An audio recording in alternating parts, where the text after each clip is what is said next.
Hey, Hey, how are you over there? can you hear me? You're very quiet, but I see you. Can you hear me? Oh, now you're loud and clear over there. There we go. Howdy. Good evening. Snakes and Stogies live. 58. Episode 58. I love it. I'm loving it. We should be joined by Casey, Billy, and Cox. Man, what a friggin' team tonight. Full house. Full house. My my favorite fellas. What are you smoking upon this eve? Tonight it is going to be a Gurkha Nicaragua series in the Toro. Ooh, those are good. Those are made by Aganorsa. Yes, sir. Now, I will say this, though. I V-cut it, and I don't know if it was a stem or something. Yeah, you get like those spots that like stop it almost. And well, it went clean through because it's the cutter you got me, and it's sharp as hell. But it literally just, like, there's like a divot, and like a bunch of leaves fell out. Yeah. Yeah. Sometimes you do get like those, I guess it's a stem. Yeah. But What's up, Mr. Hunt? What's up? What's up? You guys hear me okay? Yeah. Yes. I've never had one of these before. It is a pepper cream soda. Made by who? I think it's made by Caldwell. I'm going to look it up real quick. But one of our fellow Snakes and Stogies groupsmen, who's local to me, one of the regulars at work, his name's Joe Blanco. He brought it to me to try out. So I saved it to try tonight. And then my backup is Camacho Triple Maduro 660. Nice. I'm holding it up to my computer's camera, which isn't even on. So let's see. And Brad, thank you very much for your kind words. Yeah, dude, everyone loved that. I know, man. It was meant to be a gag, and it turned out pretty all right, I think. You know, I thought the audio sounded like total dog shit because it was in my car. Hey, there he is. What's up, guys? Look at that handsome bastard. What's up, Casey? So, oh, God, he's good looking, isn't he? Caldwell cigar. Caldwell. Steve Poole says, I feel Phil is somewhat of a celebrity after the Christmas video. I don't know about that, but it was shared on Facebook by so many people that I didn't know or I don't know that it got well over 1,000 views, which I think is crazy for Facebook, you know?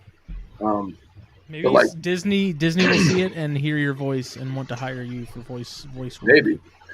You absolutely killed it, though. Just saying, man. It was a fantastic video. Man, what's up, Hen Dog? I couldn't have done it without the help of my friends. I'll just say that. It was funny because Cody Bartolini messaged me on Facebook and was like, dude, is that your house? And I was like, no, I mean, that's not my house. It's my friend's house. He's like, dude, Phil's living some drug lord style home. And I was like, no. I said, imagine if it was my house, the amazing walk-in enclosures I would have. So I know Marcus's wife ain't having that though. So, but it was good, man. I was more concerned with the audio sounding like dog shit because I literally recorded it in my car at like 1 a.m. with the windows up and the engine off, so there was no noise, and it still sounded like I was talking to a phone because I was talking to a phone. I didn't think it sounded bad. So were you thinking that? No. So, all right. So this is what I did. I went over to Marcus's house, and because his fiance is all about Christmas, and they have like 4 trees, and they did that whole snowy village out in front of the yard, which was awesome. That's what I was most curious about, was like the fake snow. It's like a high density cotton, and you buy it in sheets and like layer it. And it's funny because like you can see where somebody pushed too hard with their foot and like grass is coming out, but makes it look realistic, you know? So I went to their house and we were drinking, hanging out, and I did a bunch of B-roll footage on a gimbal, but I didn't make enough B-roll. So I didn't realize how long the friggin' poem is. And I'm like, man, I don't have enough video. Like, it's just gonna be black screen with me talking. It's horrible. So that's why I put like the picture of Justin in there. I put the picture of the pygmy in there. just to kind of like space it out a little bit, you know? Yeah, because we talked about it like a night or two before you did it. You're like, dude, I did not realize this poem is like 4 stanzas long than I thought it was. Yeah, exactly. Yeah. It's a legit page and a half, like of normal text. Because we all know like that whole thing of like, it was the night before Christmas and all to their house, not a creature was starting, not even a mouse. But like, we don't realize that the articulateness of that poem in describing Santa Claus and the reindeer and just the all-encompassing Christmas night. It's a long-ass poem. Yeah, but if anyone's got it, it's you. Oh, thank you. I tip of the hat. So, how are you handsome devils doing tonight? Pretty good. What are we drinking, boys? Thank you, Blue Ridge Reptiles. We appreciate that. Awesome. Cheers. Awesome, yeah. Long-time listener, first-time caller. So, I missed it. What's everyone drinking? I'm drinking nothing at the moment. Nothing. Yeah, just water tonight. I told you guys I don't drink by myself. You what? I don't drink by myself. I told you guys that. You're not by yourself. You're with us. Yeah, I guess I could tonight, but I just don't. I expect when Cox gets on here, he definitely needs to have the bourbon. Oh, yeah. He got that. He's got that fancy stuff. By the way, do you guys hear me okay with the new mic? The new earbuds?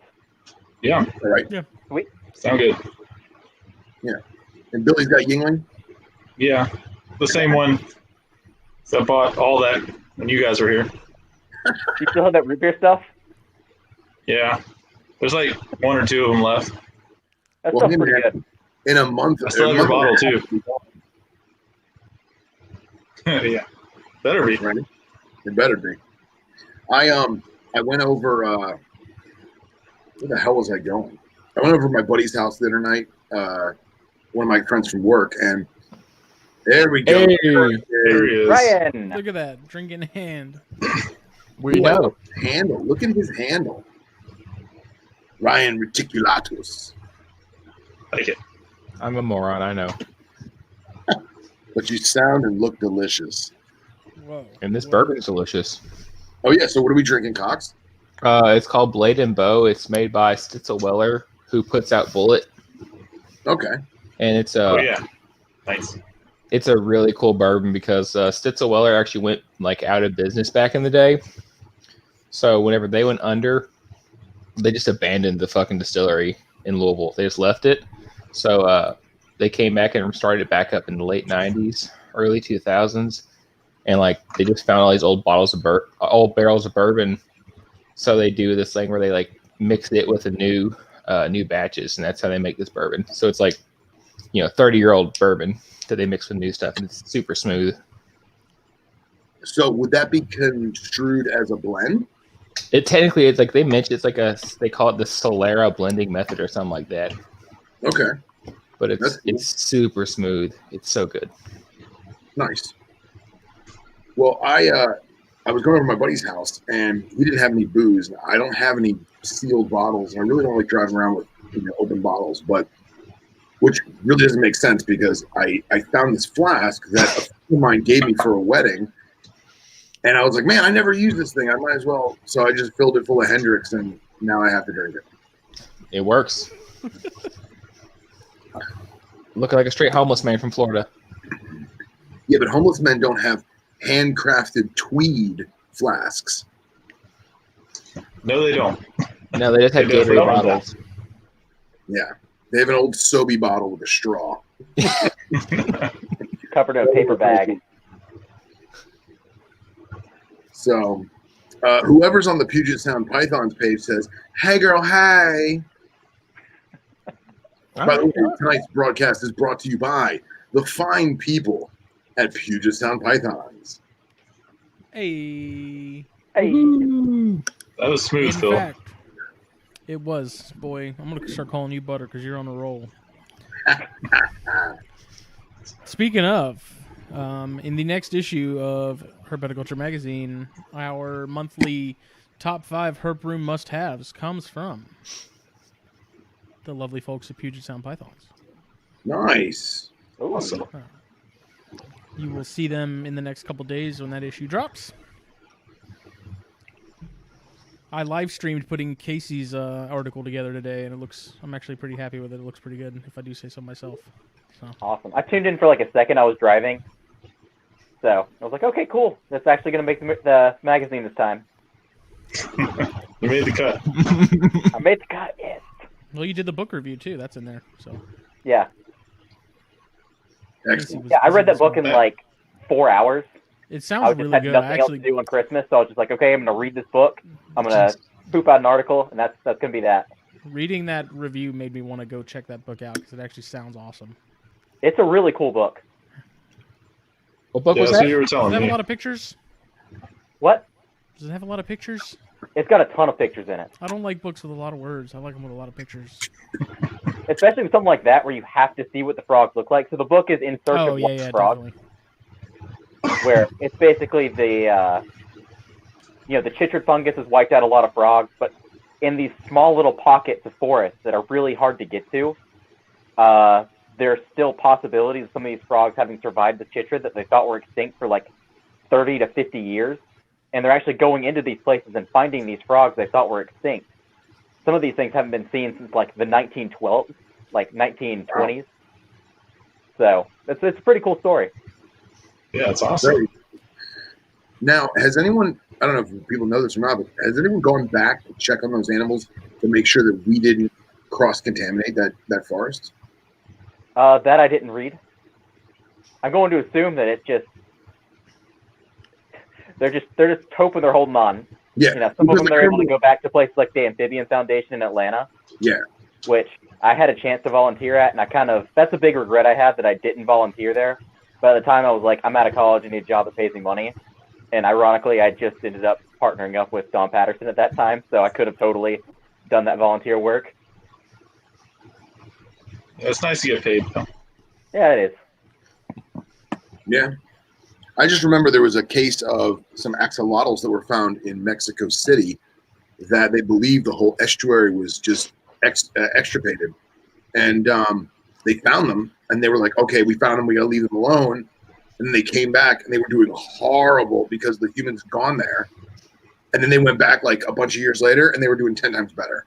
So they're like, all right, we just got to visit them sparingly, you know?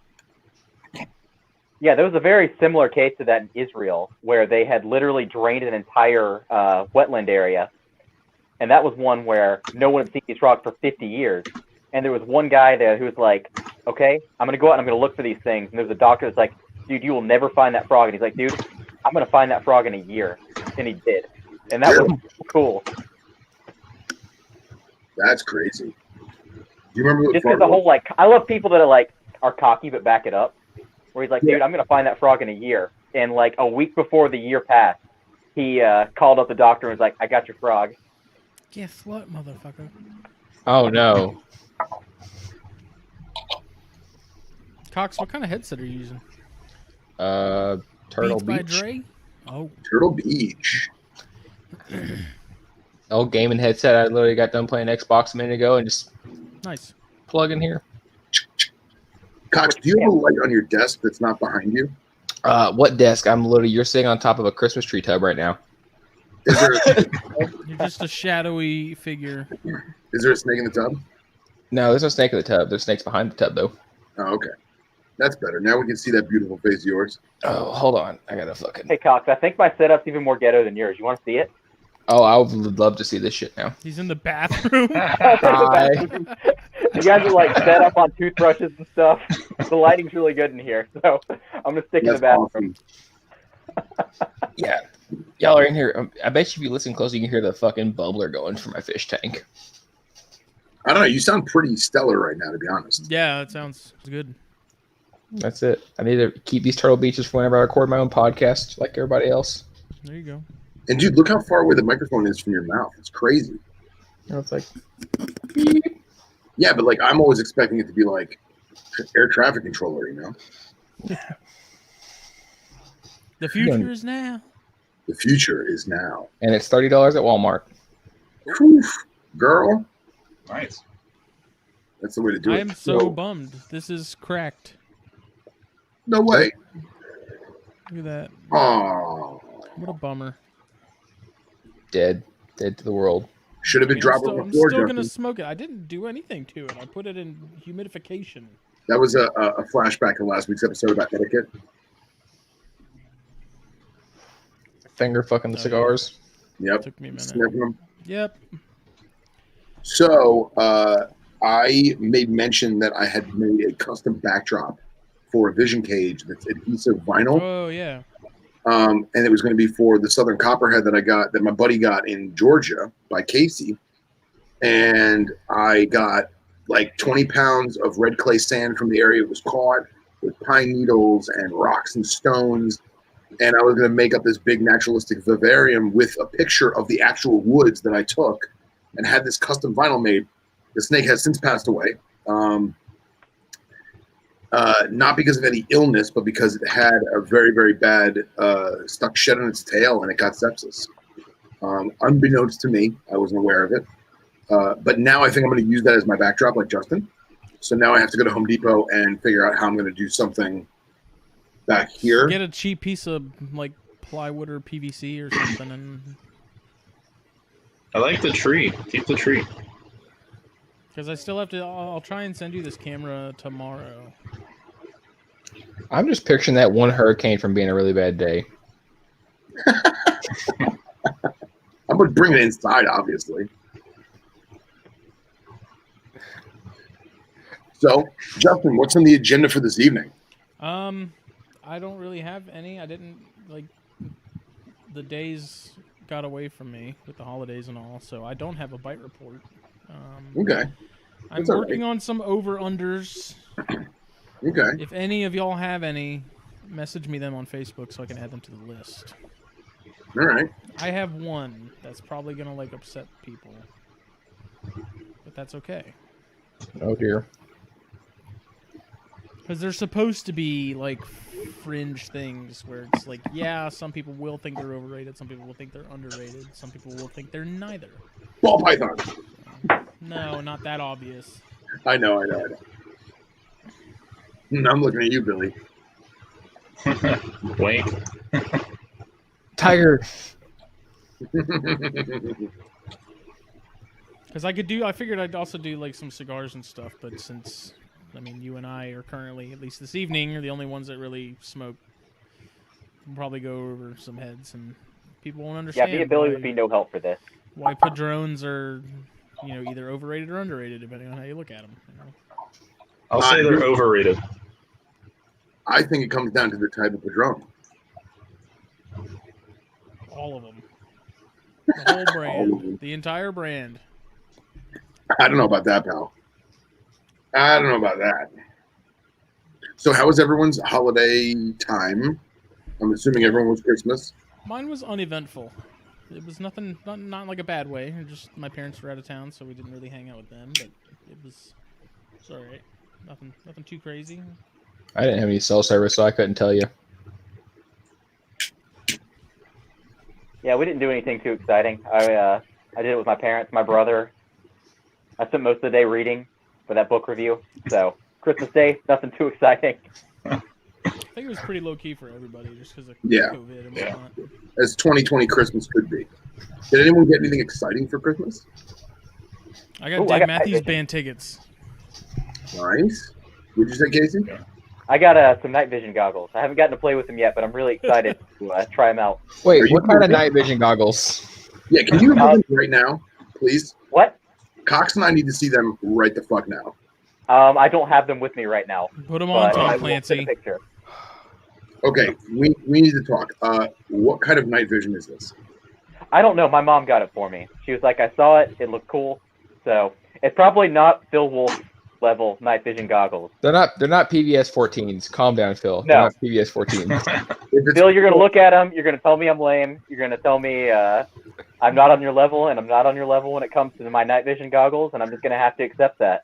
He's got the Modern Warfare 2 headset that's just like one giant eyeball. look, man, first of all, if we're going to be elitists, if it's dual optic, it's not 14s, they're 15s, if it's plural.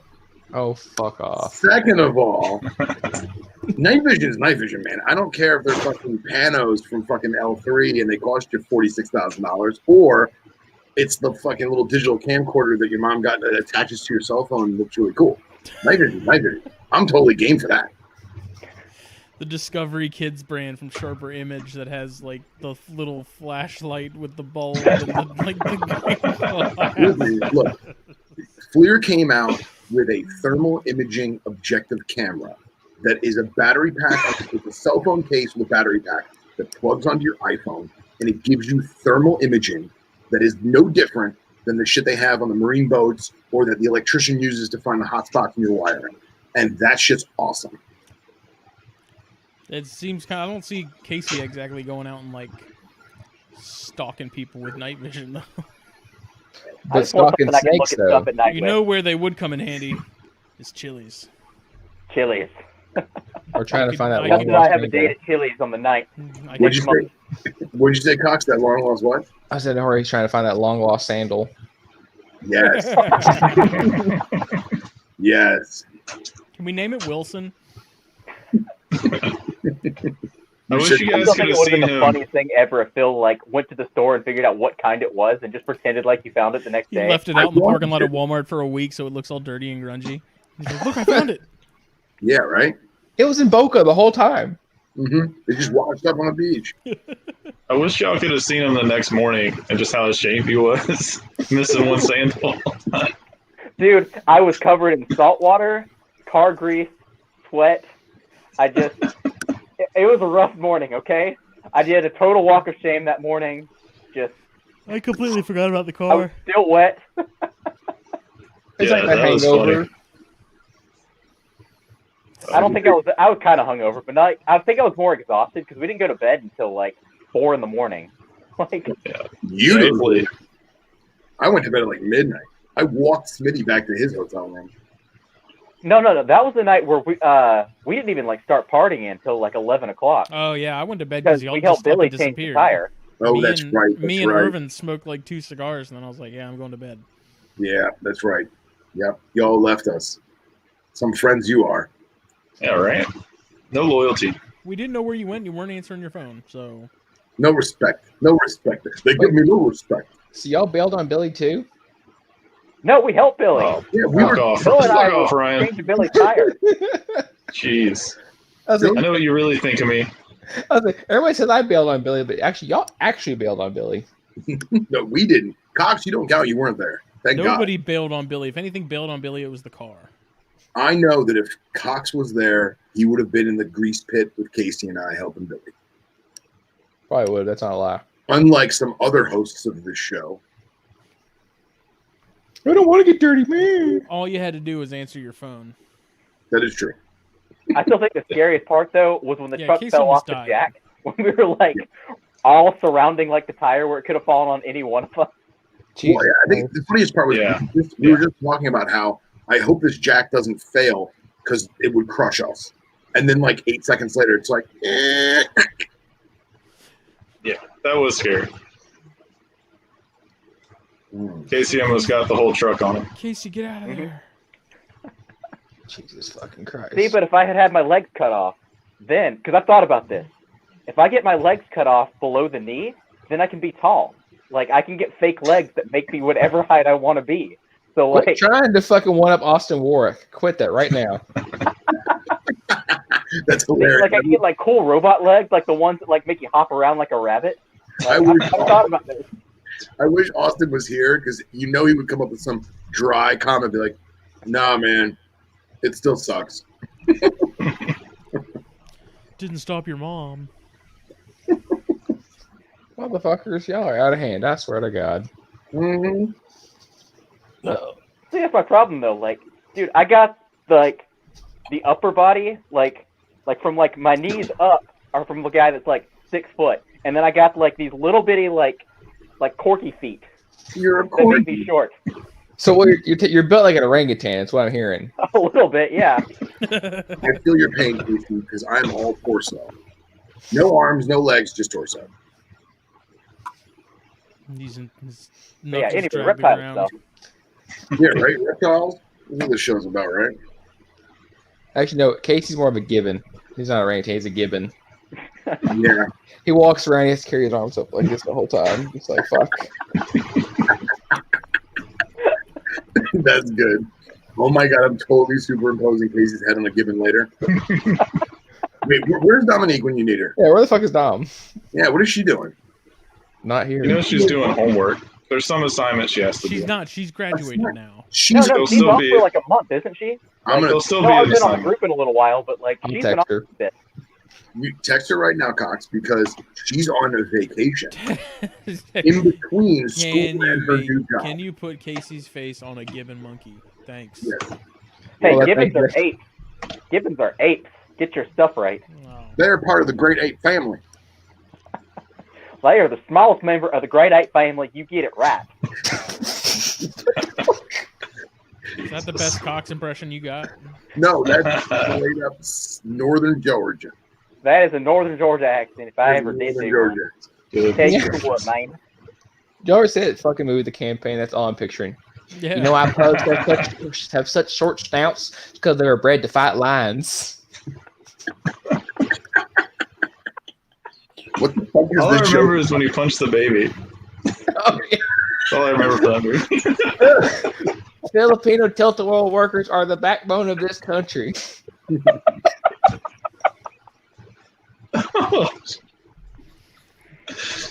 Oh, yeah, good movie. It's a good movie.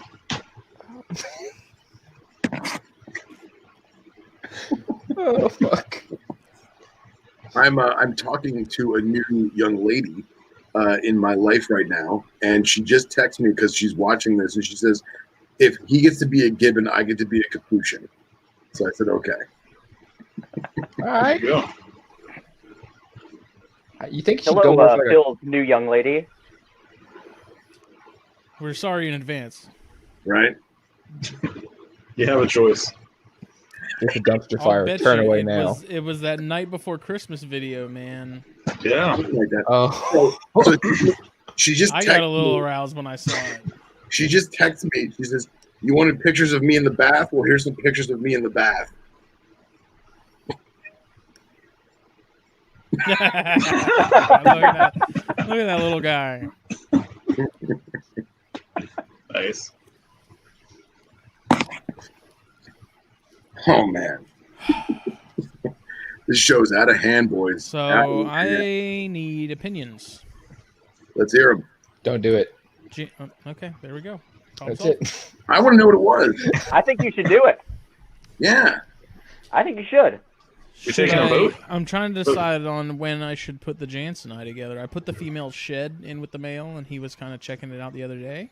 I think he's getting a little excited, getting a little pumped. Yeah.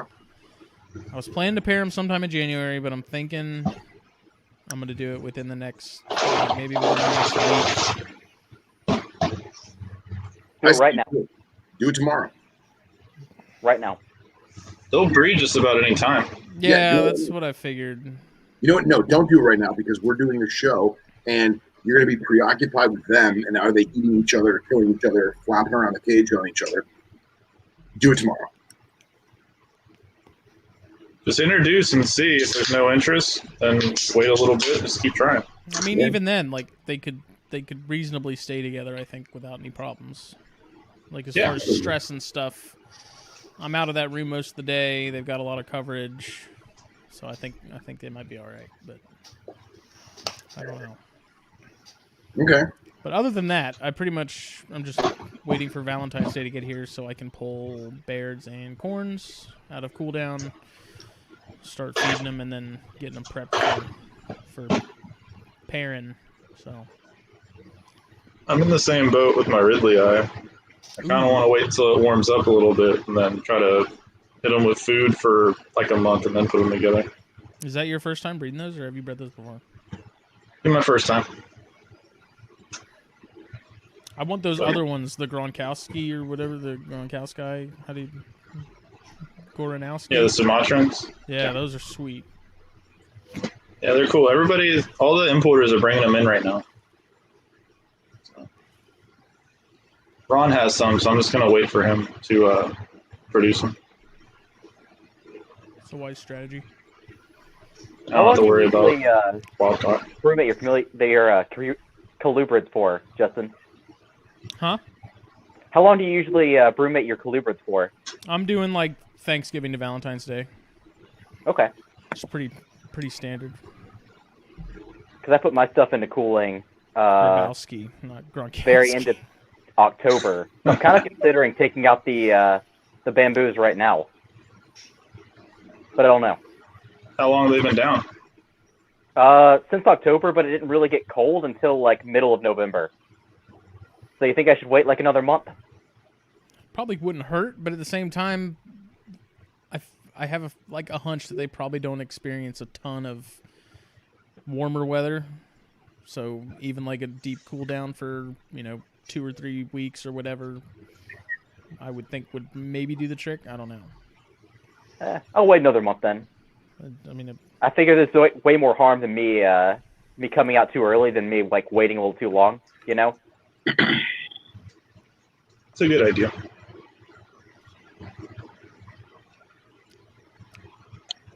this is good. This Caldwell.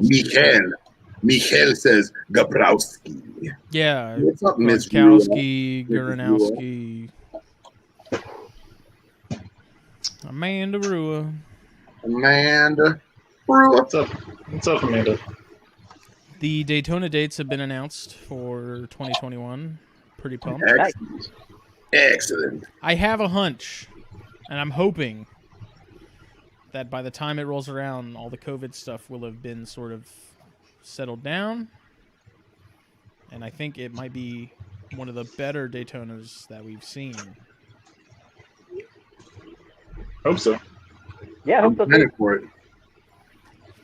I'll be there either way. So. Who I was knows waiting me? for the super COVID to come out in 2021. Shut your fucking mouth. Shut up, Casey. Between It that, mixes with Ebola and just makes people melt. Don't be that guy, Casey. Create a whole No. new type of AIDS. stop now. I don't need that. I don't need that in my life. I was literally trying to formulate like a quick corp or like a joke about something, and I was like, wait a minute. No. No.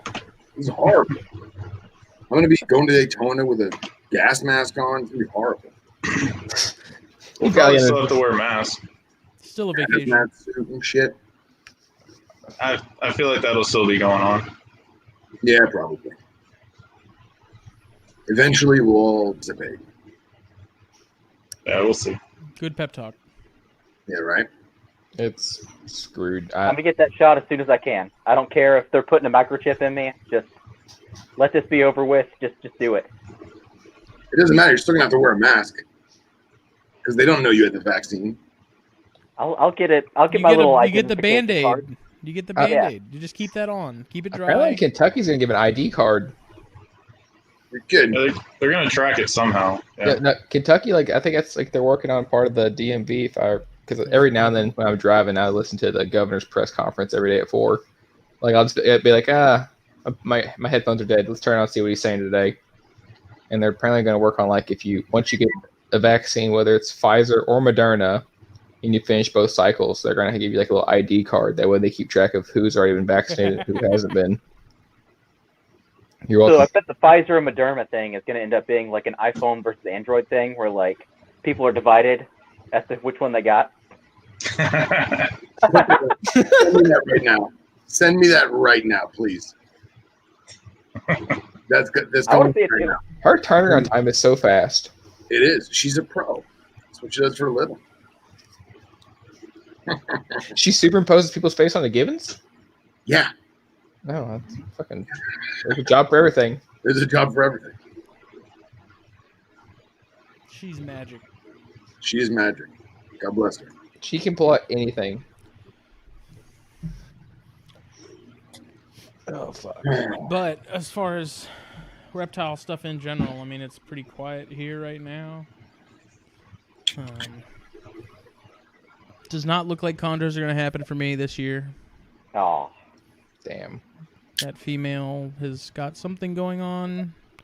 I turned up her heat a good bit, and she's just been you know how chondros usually are pretty compact as far as how they're coiled and stuff. She's she's much more spread out, surface area wise. She's and she's just been sitting under that heat. So I'm hoping that she's kind of handling it, like her immune system's sort of doing its thing. So we'll see. But never got a prelay shed. Never. I mean, she didn't look like she had eggs after the ovulation, which I guess it could have just been really hardcore follicle development. But either way, it's Hager did this earlier. Someone say contrast? Look at that. The majesty. That's good stuff. That's pretty awesome. You're like the little kid in Jumanji.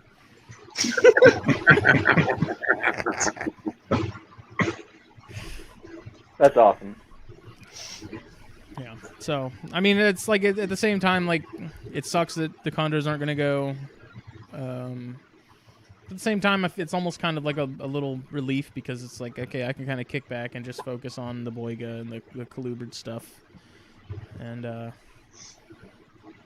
don't think I'll have anything ready next season, female-wise, unless, this female ends up pulling out and doing okay, and we'll see. So,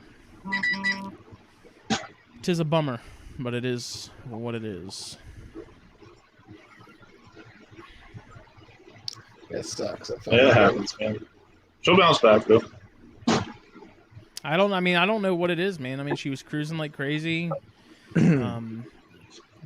I don't see how she could be egg-bound, considering that she hasn't looked gravid at all, but I don't know. I've just been leaving her be, honestly. I feel like the stress is only going to, me messing with her and whatnot is only going to make it worse. So it's like that vase when it's about to fall off the pedestal, but it's like slowly spinning faster to land like back on its flat surface, but you don't want to touch it because if you do, that'll only make it fall over and crack anyways. Yeah, of course. It's like you're just standing there with your hands out like this, just using your Jedi mind powers to try and like get it to stop. You're like, oh god, please don't fuck this up. Please don't fuck this do up. it. It starts to get louder and wider and sound whoa, whoa, whoa, whoa, whoa, whoa, whoa, whoa, whoa, Yep. whoa, whoa, whoa, whoa.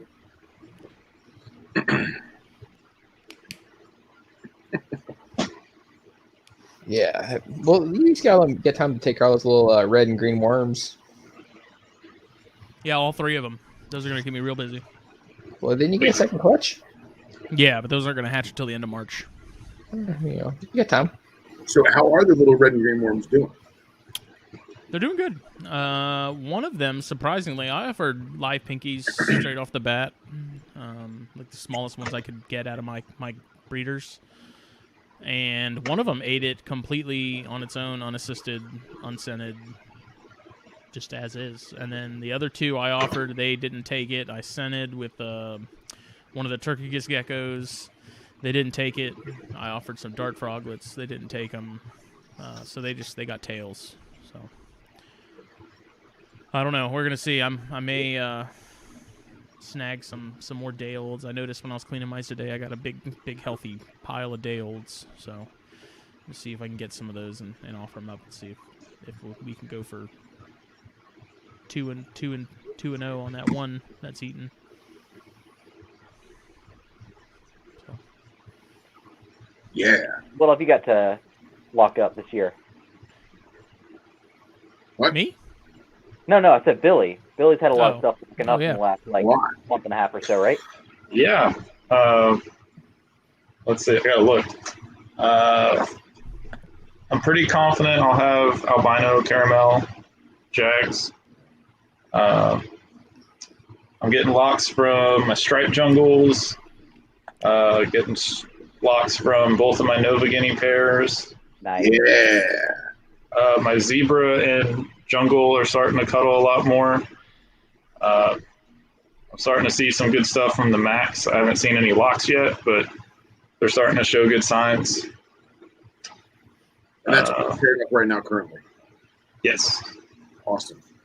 Yeah, the spotteds, I mean, they always, every time I put them together, they lock up pretty quick. So Awesome. see what they do. Awesome. How are you going to, I don't mean to put this bluntly, but how are you going to handle all these babies? How just do you like I do everything else. Like a No, pimp. I didn't know if like you had racks ready to go, or you just how you're gonna do it.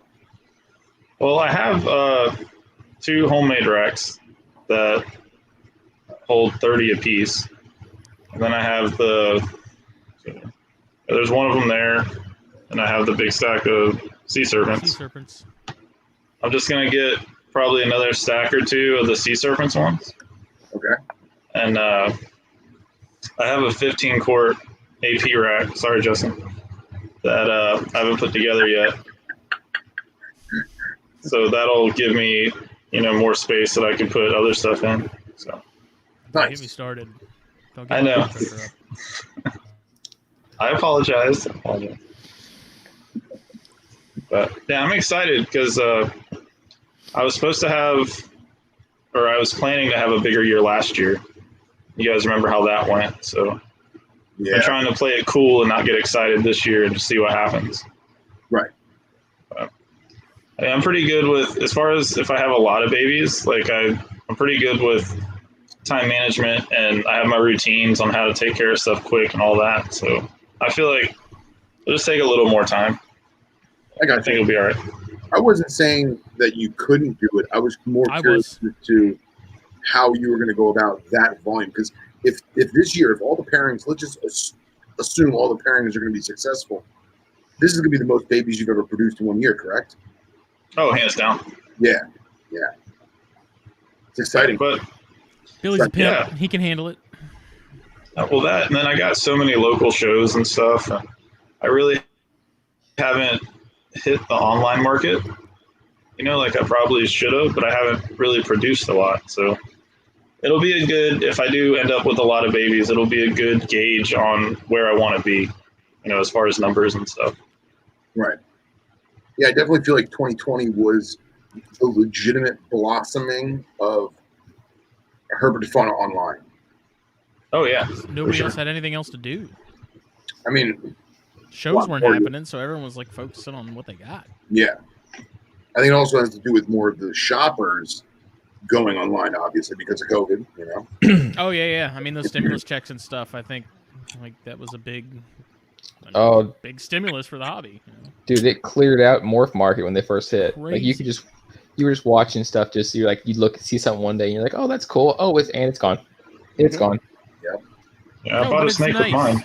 Yeah, it's nice knowing, like, that money's going to, like, small breeders and whatnot, and not Petco and PetSmart and, Yeah. It's good. That's been a lot with Joe Phelan. Nice shot in the arm.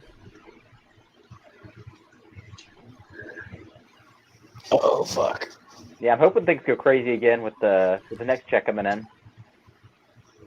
Well, sure will. Maybe a little bit. Maybe not as big as the first. No, not as big, because people are actually like out and doing stuff again. Yeah. When you get married, you don't get the option to use that money for snakes. Well, that is no one's fault but your own. No, you just buy 400 pounds I of get to fucking live cat litter. vicariously through you.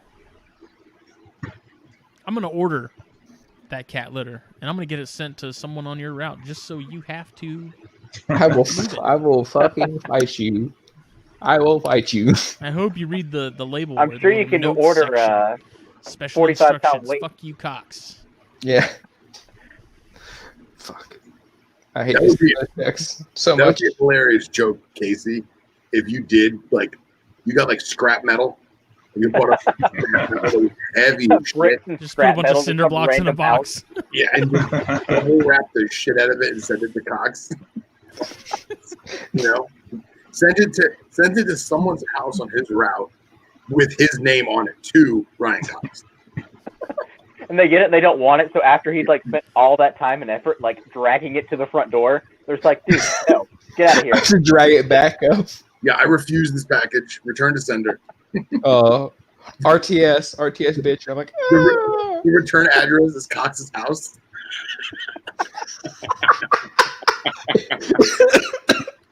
That's the most work it's ever been for a plan ever. Be worth it.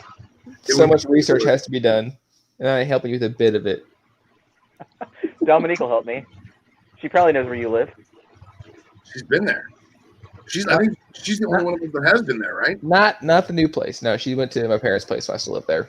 Oh, okay. Yeah. We'll find you, Ryan Cox. We will She find. probably could be hanging out with me in the next weekend or so because she's got to come get this cage for me that she gave me the first time. So Okay. I had to give her a cage because she hooked me up with this find. I was like, "Do you want this 3 foot by 2 foot back?" And she's like, "Fuck yeah!" I'm like, "Fuck, all right, here, come get it." Yeah. Shouldn't have said anything. I'm too fucking nice. I should have just said, "Nah, you snooze, you lose, motherfucker." But instead, I'm like, "Well, we can make it up. Come on, just come get this cage, and then one day we'll just order a whole bunch together and bulk and get a discount." And I'm fucking stupid ass. Stupid. Oh fuck. My Sulawesi's looking at me like, "What the fuck are you doing here right now, bro?" He's like, "Get out." Yeah. Why is that light on? Yeah. Why the fuck's the light on? Thanks, Dad. I'll tell you what, though. I have no money, nor do I have any need for more cages. But, dude, those Black Visions, man, they're calling me. They're calling me, those Black Vision cages. Wait, Vision makes black cages now? Yes. Yeah, I haven't seen that. Oh. What is Phil? Explain the obsession with visions. Like, what is so alluring? Visions are extremely flawed in a lot of ways, but the pros dramatically and dynamically outweigh the cons. They are extremely lightweight for what they are, for the size that they are. They're all one solid piece of plastic. There's no seams. There's no screwing anything together. They're just one giant piece. And the only thing that's on there is the screen is riveted to the back or the top, and the sliding glass doors have metal tracks. That's it. The entire cage is one molded piece of polymer plastic. They stack really, really well, and they are legitimately bulletproof. I've had ones that were hand-me-downs or resale hand-me-downs from friends that are almost 20 years old, and they still look as new as the day is long. And they're great for venomous because they're virtually escape-proof. And although they do have some hiding spots, like in the lower lip and the upper lip, where like an arboreal species could camp out and get from above, kind of thing. Mm-hmm. Other than that, they're brilliant. They're just simple and uniform, and they work. But they were always this ugly gray color. The original ones were white, and they looked really great for the first year or two, and then they yellowed out just from people touching it and dust and UV exposure. Yeah. I have one of those. I have a 3 foot that's yellow, not like neodextra yellow, almost just like dirty teeth yellow. But the rest of all of them are gray, and it's uniform. But like when the light comes through the window, like the light penetrates the gray color. You know what I mean? And it just doesn't look nearly as good as the jet black. So I'm actually going to pull up Vision right now to show you all. Yeah, and don't get me wrong, there's a lot of other, there's a million other PVC enclosures that are probably better than Vision. I just have a hard-on for them. It's called Black Granite. Is that the new color? Hold on, I'm looking. I'm looking at a 221 right now, and it looks fairly good. But also, I can't tell if it's just a dark photo. Yeah, the 221. That's it. That's the black. Interesting. The price tag, though. God, Visions are high. Yeah, and that's not even including the shipping. Apparently, hey, it's free shipping right now. It says. Really? Yeah. Wow, look at that. The black is more money. Holy if you spend over $500, which is easy. Yeah, which is easy. All right, let me try and share this. Hold on.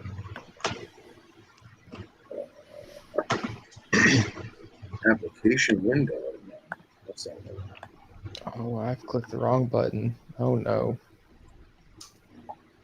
Ooh. So that looks damn good. That does look nice. Looks damn good. Is that a 221 a SIG model? That's really no, there are a lot of other 22s though. 220, 226, 229, 228, 224, 227. But like you can choose, like the gray is cheaper, which is crazy. There's your gray. So like that's literally my entire room are those. and it's uniform, but it doesn't look nearly as good as this. That looks good, right? Jake always talks about how much he likes white PVC over black PVC, and it wasn't until I got that white rack from Sean that I kind of get it now. And now I really don't care for black. Well, I'll tell you, I really, really like Sean's cage. Sean's rack that he got me. It is white, and it looks crisp and clean and beautiful, but the white vision is not the same. The gray vision is not the same. So, like, if the visions were actually white like PVC, I would like it more. But I just don't like that gray color. Yeah, they're kind of like that same plastic that they make like those sand pit turtles. Yeah, like the jungle gym plastic kind of stuff, like that. Yes. Yeah, I can get that. That makes sense. It just looks like styrofoam almost. It does almost look like styrofoam. What's the wait time on those? You know? No idea. It's all injection molded, so it's all like in stock, ready to go. You know. Unlike but now the real question is, people. Oh boy, here we go. Oh god. The real question is, can you guys still see this? Did I lose you? No, it's still there. All right. So like if I scroll down, excuse me. So this is one of my favorite cages. I have 3 of these right now, and it is a 3-foot arboreal cage. And that cage is just, that's what I have the Cynodon in. That's what I've had squams in and stuff like that. And it's awesome. But notice they don't make it in black. So bastards. Yeah. So like if I'm confused. Is it just a light, or can you add like a heat panel to it? You could put a heat panel. However, there's a high probability of it deforming, not necessarily melting, but deforming. Yeah. I always did. Excuse me. I've always done lamps on top here. I feel like a lamp would warp it more than a heat panel would. No, because it's sitting on like corrugated aluminum. Still. No, it doesn't. I mean, don't get me wrong. I've seen them where it melted straight through and like made a giant gaping hole in the aluminum because someone didn't put the lamp on there appropriately. And now you have, Zilla makes those micro halogens that have spring-loaded legs that latch onto the screen, so the lamp physically cannot move. Right. And those micro halogens, they're as powerful. Some of them are as powerful as like a 60-watt bulb. Yeah, those things are no joke. Yeah. So I don't know. I'm old school. I'm a venomous guy. Just vision just does it. Oh, ooh. What you're saying? But see, this is a normal 3-foot. This is not the display model. So you'll notice this one, it has this dome cut out here, and that's for the heat lamp to be recessed in. So this is not the same showiness, arborealness as the other one, but it is a lot deeper.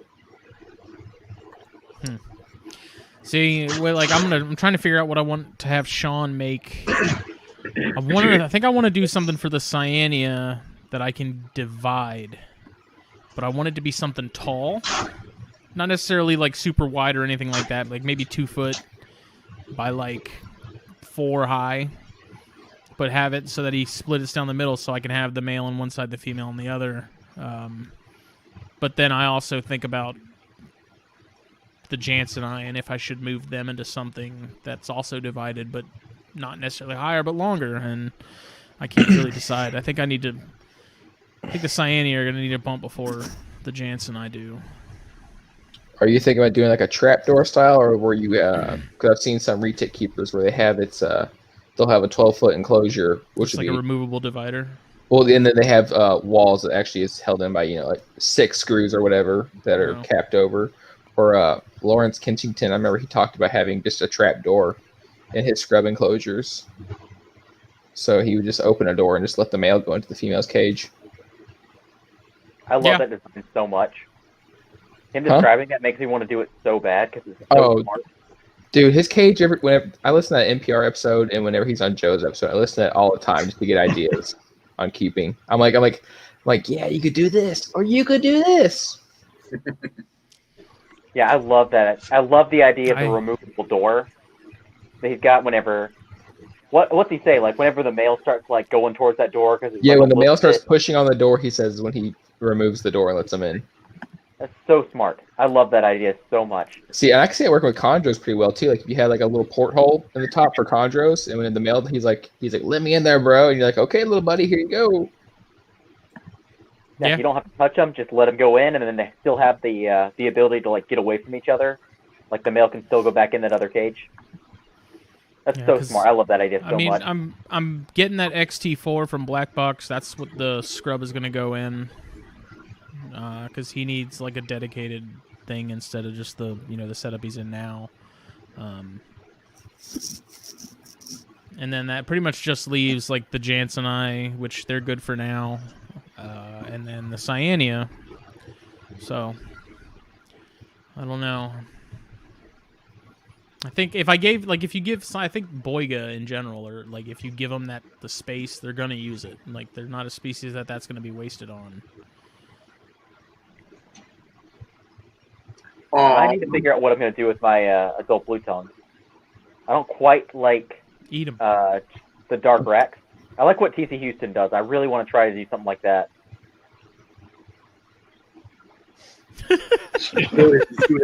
Jesus, yeah, I'm seeing it. He's got groupies. What happened? That's the groupie. That's the groupie. Mm-hmm. Look at him trying to cover his tracks. Look at this guy. You kiss girls. Well, she's not here, so she can't scare me tonight. So. That's because he's in his bathroom. Mike. Hold on, I can go get it. You really spruce it up. Where's your production value? He's like a TikToker just recording in the bathroom. When's he gonna start dancing? That's like, oh man, I just threw it in the fish tank. Fuck. I'm trying to find a picture of my room so you guys can see all the vision. There we go. There it is. You got to give the people what they want. Oh my god! People want my old style globe. Where'd you get that, Hobby Lobby? I don't know. I don't really know. Hobby Lobby's legit. Don't even talk smack about Hobby Lobby. Since Casey whipped out the globe, can I ask a couple countries that are no longer around? Yes, let's do that. Let's see how old this thing. I don't think it has South Sudan, so we already going to go ahead and check that one off the map. Okay. It's called. Look how excited he just got over that. Yeah. Hold on. Is the USSR on it? Nerd. It is. It is. Okay. Really? Yes, and it's calling the west side of Papua, Irian Jaya. Nice. Okay. All right. Okay. All right. Let's go. What's it say for the Democratic Republic of Congo? Okay. Genocide. Central African Republic. Okay. All right. Is Zaire still on there? Yes, and Botswana is on there, and Zimbabwe. What about Rhodesia? I thought that was in like the this Middle thing East. may be older than Rhodesia. I don't see Rhodesia. What? Yes, Zimbabwe. It's calling it's Zimbabwe with Rhodesia in the parentheses. Really? So it's got to be post 1979. It's got to be post 1982. Let's just say that. All right. Yeah. Because Phil over here knows all about the pre or warfare. post. Post. What about Burma? Does it say Burma? Burma. Does it say Myanmar? I'll say it's probably Myanmar. No, it's got Burma on it. Yeah. All right. How about this? Go to Eastern Europe. Does it say Yugoslavia? It does, with a Y. Beautiful. If that makes any difference. Would that become Moldova later? And America with an A. And Bosnia. What did Justin say? He said, "What about America with an A?" Peru with a P. Mike says the sophistication level just went up 1,000%. Then Brad wants to know about Atlantis and Europa. I don't know if it's that old, Brad. What about Pandora? Is Sri Lanka on there? Endor. I guarantee Sri Lanka's on there, but it says India. Check it. Oh, fuck. Check it. No, it actually says Sri Lanka. Just Sri Lanka. Okay. Well, I mean, like Sri Lanka's part of India. That But looks like an earring. He looks I like know, George right? Michael. Like- What? like it's for Casey. Casey, do you have faith? You gotta have faith. He's never gonna dance again. Guilty feet have got no. Guilty feet have got no rhythm. Who's got a saxophone? God damn it! He does have that Martin McFly vest going right now. Oh no! This is actually a really cool shirt. I got it for Christmas. Oh, nice. It's just like oh, a look at giant version of it. Psych. look at that shoulder pad. You don't even shoot trap, bro. Sometimes, but I like this jacket a lot. He has the option. He has the option to. He has. The Oh, Brad wow. said you need one of them flat globes. With the ether over the top. I believe we call that a map. where the sun goes around it. I Yeah, thought we were the sun goes talking about a around it. pizza It's pan. like surrounded by ice. Oh shit! Yeah. Oh, I thought you were talking about pizza stone. Fuck me running. So where did you get the globe? Because I'm trying to find a globe that's really old. Like I want a colonial globe, but people look at me like I'm a crazy person. That has like two countries I on actually it. think that it England came and America. when we got this place. A lot of it was still stocked. So I'm sure it was from some like thrift shop or something. Cool. More importantly, does it flip up where you can hide like whiskey and guns and Yes. poison pills? Oh, I Yeah. wish that'd be so cool. I think you gotta like get one of those like catalogs from the airport. Trevor. You get one of those things. Have a Sky Mall? candlestick so you can kill Professor Sky Mall. Plum in the study. Right. He's gonna flip it up, see a bread lie just sitting in it, like, hello Yeah, there, this friend. is Correct, Casey keep Cannon's the bread house. lie. Yeah. This is like the secret albino bread lie that like I've been like sitting on waiting for the right moment to show somebody. It's Do you have leather elbow pads? I do not. Damn. Does the map where it says Australia, does it say Terra Australis? What's that? New Holland? Is that what the original name for Australia was? Yes. Yeah. Well, before that, it was Terra Australis. No, unfortunately, that'd be so cool to have though. it's But I the don't think West did Indies they on even know there. the world was round then when they were calling it like New Holland and all that stuff. They had globes. That's a lie. No, they didn't. How? They thought the Earth was pear shaped back They then. thought the Earth was like a cube. Fat bottom girls. What? Pears. Phil. I do what now? Pears. Goodness. Yeah, like a pear, you know. Billy's not mad. He's just disappointed. This is what Have we I talked think about I reptiles knew once that- in like this hour we've been talking? not a single thing has been accomplished at all. Yeah, There's a no total snakes show. and stogies this episode. I'm having fun. I haven't actually like talked to you guys in like face to face in a while, so I'm enjoying it. Yeah, it's been a bit since all of us did this. I'm gonna be up Yeah. his way on the 9th to Mhm. pick up that We're going to Chili's. cage. Yeah. I think I still have like $2 on it, a gift card we can use. For Chili's? Awesome. I'm sure that like we Yeah. can get some queso dip. They do queso dip at Chili's, right? Yeah, they I do. don't know. Delicious. I don't. The only thing They're I get like is my ground chicken beef. crispers. Honey Chipotle Crispers, street corn. That's all he wants. That's all he wants. That corn all is you pretty And need. the good. fries with the ranch, the homemade ranch. When you gotta grow up and go to fucking Applebee's. The What? cheddar. No. Chili's is adult Applebee's. What are you talking about? Hey. Take that eating good in the neighborhood shit elsewhere. I'm just saying, happy Well, hour. they baby. come Chili's is fancy. Applebee's is when you're too lazy to microwave your own food. Hey, Correct. Guy Fieri said it was Flavor Town. He lied. Oh my land. That blonde bandit, son of a bitch. Hey, on a side note, Brad, how's your heels?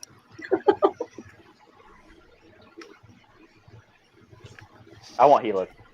Still want Gilas. Dude, Boy. that's the only lizard I would commit a felony for. We have that on record now. That's fine. They already know. No one listens to this He show. didn't even say which felony. He would just commit a felony for it. You don't know. You don't know. It might be tax Taxable murder, fraud. absolutely. Fuck. I would touch an Eastern Indigo for one of those. What? You would, excuse me. I would touch an Eastern Indigo for one of those. He said he'd commit a felony. It's horrible. Just find one, just punch it, huh? You guys are horrible. Smack it. I would touch a gopher tortoise. I have touched a gopher tortoise. I have I have two. two. Actually, Yeah. I got a funny video to show you guys. Are you about to show us you doing something illegal on a public forum? You No, to show I us mean- something. You're doing something illegal to a gopher tortoise. No, technically, Nobody watches this, remember? they know Yeah. what it is. Not this No. episode. This episode is just like five friends bullshitting. We haven't even talked about reptiles like 5 minutes of this. We haven't, like, at all. This is just falling apart so fast. Okay, so this is a few years ago, but So past the statute limitations? no. I mean, well, maybe. I don't know. We'll find out. I don't know. I'm not a cop. Don't tell FWC. Being scientists. Jesus, he's about to feed it a Slim Jim. Most boring thing Giving ever. it a cigarette. Go on to somebody else. Stop. Eat the filter, Oh, he coming. Go on to Peter. boy. Unnecessary. This is tortoise harassment. Says I got a hatchet with your dick's name on it. Get your plan. I was here to eat lettuce and fuck bitches, and I'm all out of lettuce.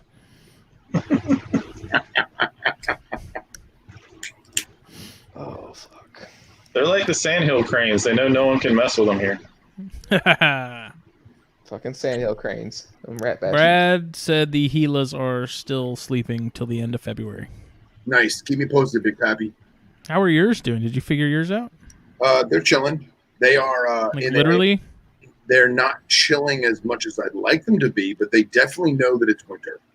I'm basically keeping them at high 60s to 70, which is not correct. They should be like 55 to 58.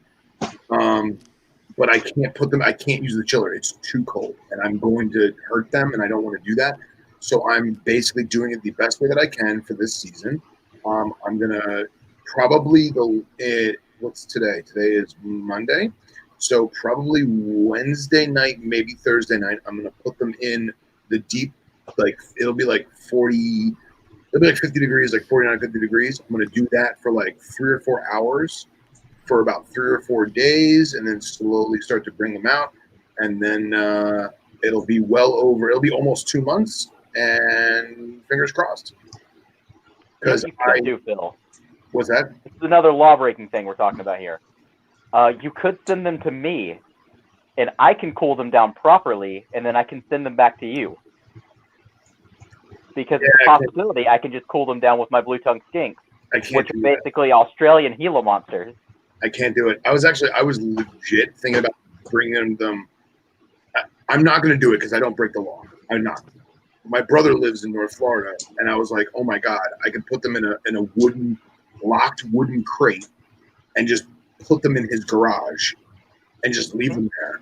And no one would be the wiser. But again, I am a moral conscious person who doesn't break the law, and therefore I would not do that. Next year I'll have a real chiller. Hey, anything worth doing is worth half-assing. Just always remember that. I'm too much of a goody-goody. You got too much at stake. It's all good. I know, right? Dude, if I lost my license, I don't know what I would do. You keep corn snakes. I don't know. You'd be a Morelia guy like the rest of us. What's that? Hey, I'm still Shut up. sending you a Shut striped up. Reynolds cop. What? I'm still sending you a striped Reynolds whenever it's not freezing cold cop. It's freezing cold is fine. It's a Brettles. It'll be a non-event to it. It's the getting lost and going to Indianapolis that scares me. Yes. So, freezing cold in Indianapolis. That's Getting lost there entirely. That's exactly what I'm afraid of. Whenever I got something, this lady's like, "Yeah, I ordered this a month ago. Somehow I made it all the way to Sacramento," and I was like, "Excuse me?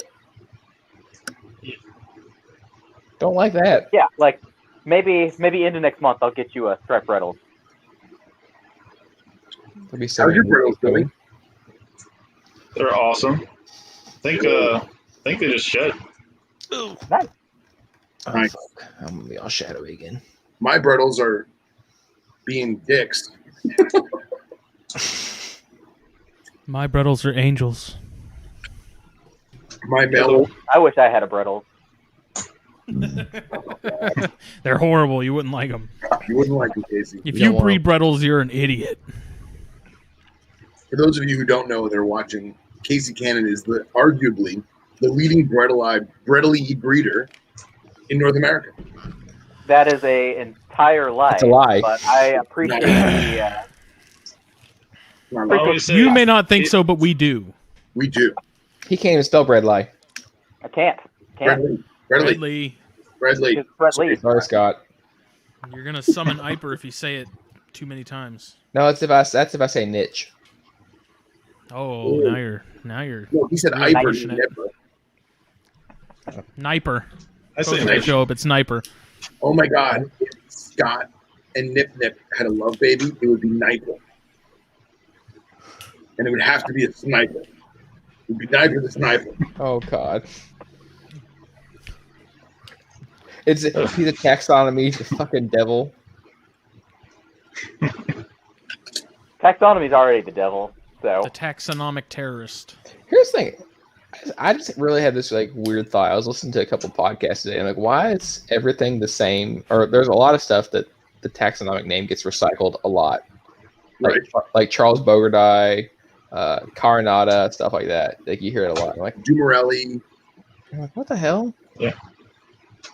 sometimes they're naming it after the same guy. Sometimes like multifasciata means like mini stripes.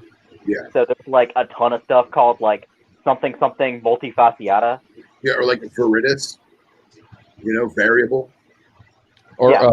reticulatus and reticulata. You see it pop up a lot in taxonomy too. Yeah. It's because I've noticed with a lot of fish, if they have the net-like pattern, they often call it a reticulata. So guppies are Posilia reticulata, and it's like, oh, it's because they have the net pattern. I'm stupid. Actually, I had an epiphany. Billy, were you and I talking this morning about Who's Strike Tiffany? Was it I don't yesterday? think so. Maybe next. Yeah, I think it was. Yeah, the other day we were. Yeah, and I came to I had an epiphany or realization, I should say, that I really like banded stuff. Yeah, yeah. Genuine tiger stripe banded stuff. And I think that might be my focus in the future. It's a good one. I'm right there with you. Banded stuff beats striped stuff any day. Yeah, I agree. Take that, Billy. It does. I See, don't I'm kinda- dislike banded I don't stuff. know. That's a tough one. It's not tough. It's easy. I just like striped stuff more. Yeah. How about our first over-under be fish? Because you nerds seem to like fish so much. I think fish are Oh. overrated. Oh, What? here we go. What? Yeah, you have to disagree there. In general, That's a bold statement. Respectively. that's a bold statement. That's a bold statement. You know how bold that statement was? I think it depends on the type of fish. Any. Take your pick. No. Fish as a whole. Justin, I'm gonna pull my dick out for a second. Oh, here we You've been to a fucking fucking go. whale shark. Oh, You ever been right yeah. up next to a fucking whale shark? Whale sharks are not overrated. Whale Well, they're sharks are fish. awesome. Fish are overrated. Not technically. I think sharks are overrated. What do you mean technically? I almost bumped my head on a damn manta ray the other day, and it was cool as shit. I think that sharks are overrated. I think people idolize sharks, especially the popular ones, because of their scariness. And there's a lot of other sharks that are extremely underrated. And yeah, Now, Harlequin see, tusk. Brad, It's the coolest fish in the world. what was it? What? Harlequin tusk. It's like one of the coolest fish in the sea. All right, spell it. What is it? Harlequin? Harlequin. Hold on. Harlequin. He Not just spelled Harlequin. like Billy said. I ain't trying to spell that. What was Fuck it? no. Harlequin tusk wrasse. Tusk wrasse. I'm still gonna say pufferfish are super cool. Those are cool too. As a group. Oh man, that is Puffers are super cool. Look at their mouths and like how they have like the tusk and then they're blue and Hold on, I'm sharing it. Hang on. they have your bands that you like. Oh my god, it became aquatics and alcohol. Yes. It did. It became it. Gamecocks. That's Gamecocks. Hey man, I'm on Team Aquatics. Look at that fish, bro. That's a Oh, parrotfish. that's awesome. That's super cool. That is not a parrotfish. You It's go a to hell, sir. parrotfish. My dad got his mole bit by one snorkeling one time. That's a parrotfish, bro. It's a rasp, bro. It bit his mole off. OFF off. All right, so Look at the It juice. didn't take it off. It They just bit it. look And different. it hurt. all right, so Puma, we're puma, gonna, nuka, nuka, apua, ah. What? Justin's over here trying to summon elder gods. Nah, kid, that's what they were called in Hawaii, man. You leave Cthulhu out of Wolffish this. are cool. I like jags a little better than them, but wolves are cool. are you ready for the coolest freshwater tropical fish? Southern fried catfish. Hands Dragon down. puffers? Dragon puffers are cool. No, dragon Jaguar cichlid? Because it's a jaguar cichlid. Oscars. better. The neon tetra. Which That no liar. neon- Glowfish. Shut up. God. Hey, I love my neons. My neons are dope. Dude, neon tetras are actually like super cool fish. Is that That thing Frontosa? with the scrotum on its Frontosa, forehead. okay. It's a Frontosa. Frontosas are cool. Frontosa. That's a sheep's head, bro. That's my favorite fish Why? because they are diesel. They're lords of their domain. They're good parents, and they're fucking blue. Look at that animal. Diabada. When I worked at a pet shop, we had an adult pair and they had babies. It was cool seeing them like raise the babies and stuff. Did it make the crater nest? Uh huh. That's so cool. I love that. Love that. Like that right there makes me want to get back into fish. Freshwater, They're Yeah, there's tons Overrated. of cool stuff. freshwater stingrays are so cool. Oh, dude, Yeah, Black Diamond Rays are dope. Those are my It's a- favorite. A license, a special license in Florida. It sucks. Yeah. Really? But just going back to banded, this is what I want. This is a dream species that's finally in the US.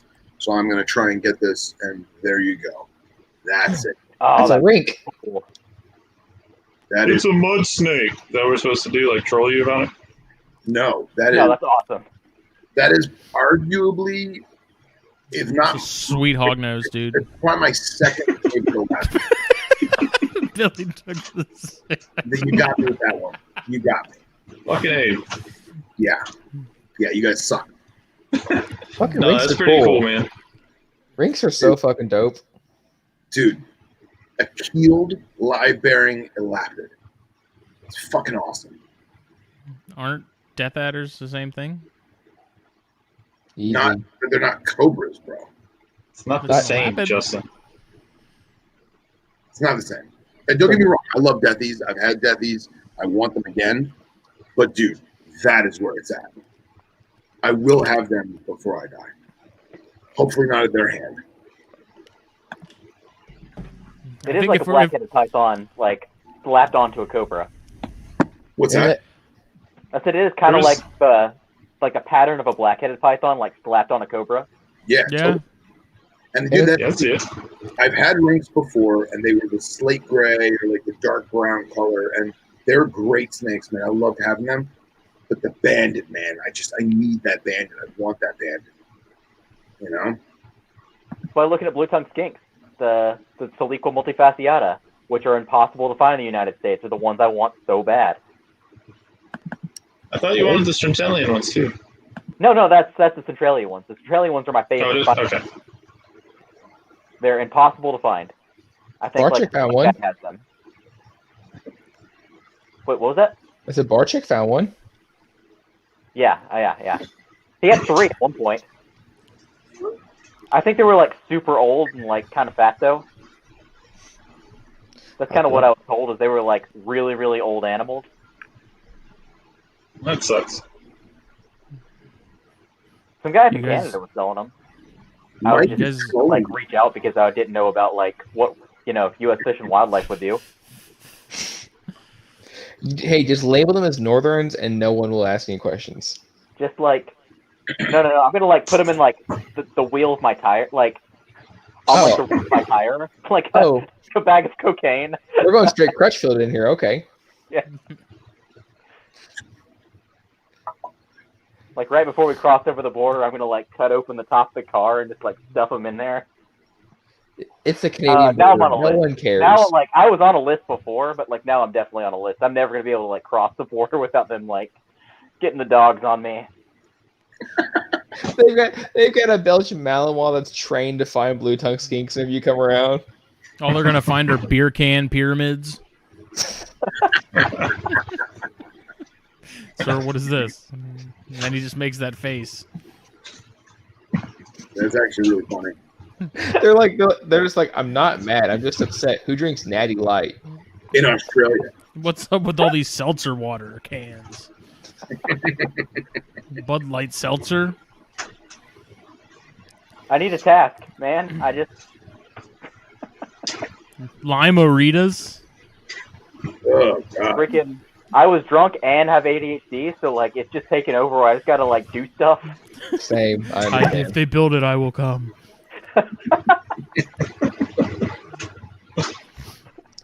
That's first year I was at Tinley. I was drunk and had no friends, so I just walked around talking to every vendor. Then, and I've already been there before, and every vendor was just like, "Oh, you're back again?" And I'm like, "Yep, I'm here to talk now." And they're like, "Oh, fuck." I'm here to talk.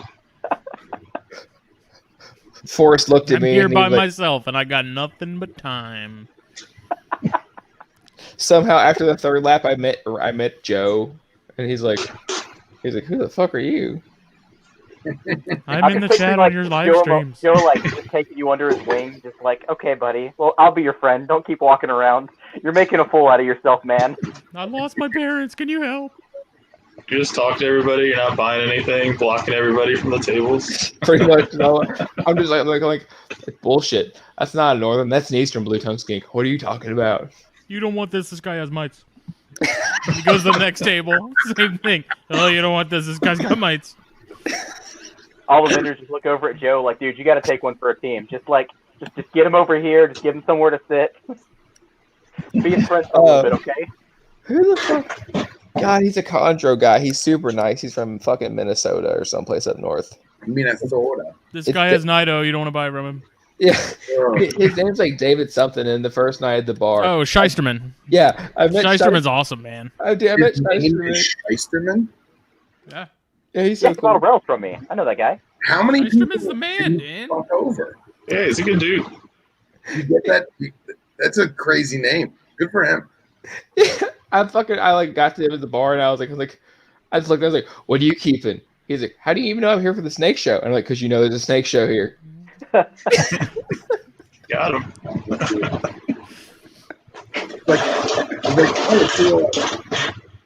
What snakes do you keep? How do you know I keep snakes? Because your entire outfit is from Eco Universe? Yeah. No one else wears the fucking Because hat.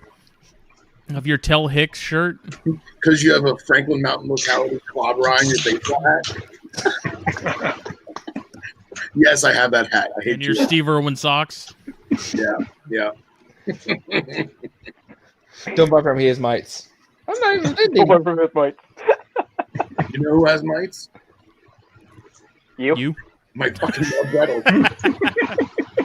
Dude, it's been like a year. This guy keeps having it. Just him. Nobody else. How much is for Venomite? We gotta get you some frontline, man. I have it. He just likes them. Keeps them coming. Use it. You need to He use just it more. likes them. They're his pets. He keeps them in the corner. He's the only snake I've ever had that never made it out of quarantine. Does the scrub count? No. The scrub made it out of quarantine. He's just scratching marks on the wall like it's fucking day 192. Dear diary, it's the 205th day and I still can't win the war. Oh, and this is why I drink. I hate you people. I have the proper tools to take care of them, but it's not working because I only do it once a month. Okay, now that was mean. That was mean. Oh, I hate them all. I have the right treatment. I just don't know how to use it. Somebody help. With friends like you know what? Fuck it. I have a YouTube video that tells you how to use it if you want me to send it to you. I can send you another one. You have 2 videos. Compare them. Everybody just starts sending Phil links right now. Oh. You guys suck. Yeah, we do. We're terrible. We're absolute terrible friends. Oh, We God. might suck, but we don't have mites. Oh, Knock on wood, I ain't saying shit. oh my God. Yeah. You know what? Yeah. Your little Trojan horse of the scrub didn't work the first time, buddy. Nice try. You're gonna have to do better than that. Phil's like, I'm gonna pretend to be his friend for years, then I'm just gonna send him a freaking just absolute train wreck of an animal, and that'll take out all his collection. Then I'll be on top. You know, It's like an assassination attempt. You're like Kim Jong Un and the fucking dictator.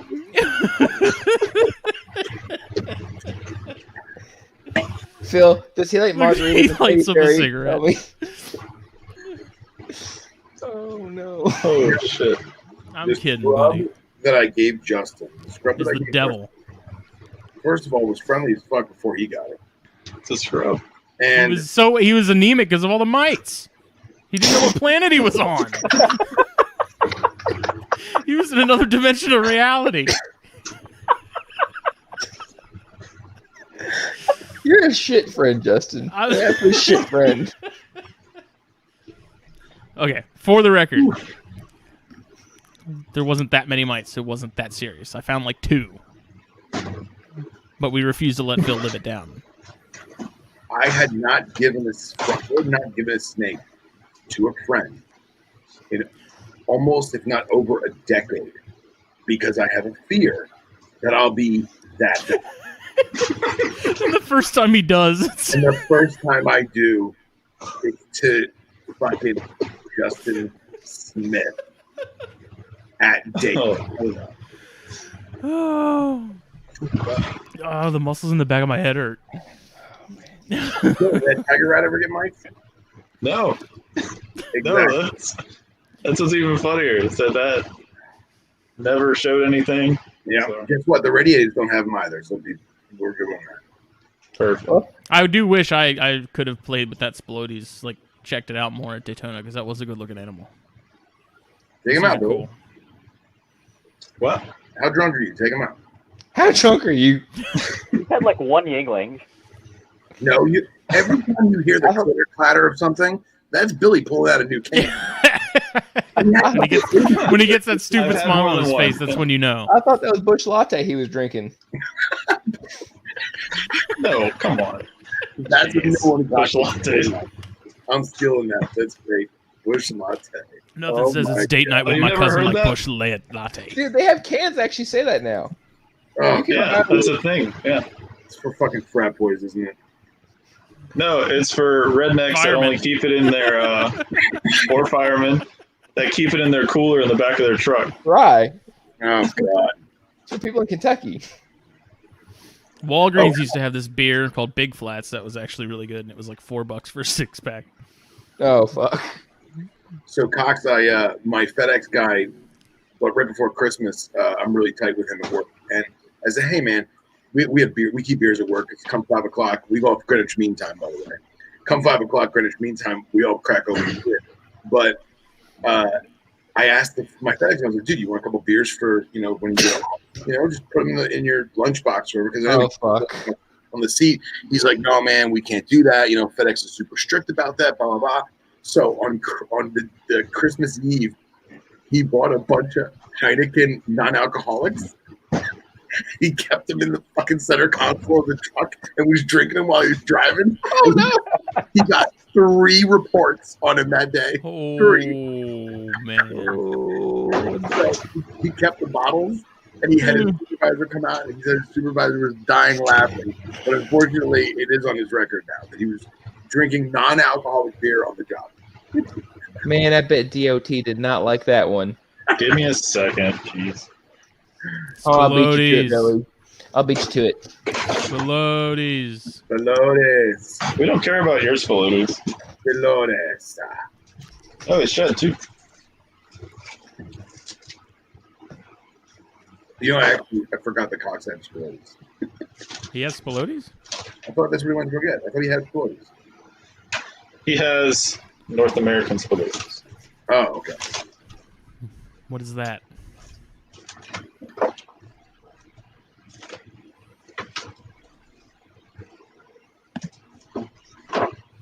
Dude, I can't wait for that thing to get to like be an 8-foot monstrosity. It'd be glorious. Oh, I see it wiggling already. There it is. There's a Spilodies. Yeah.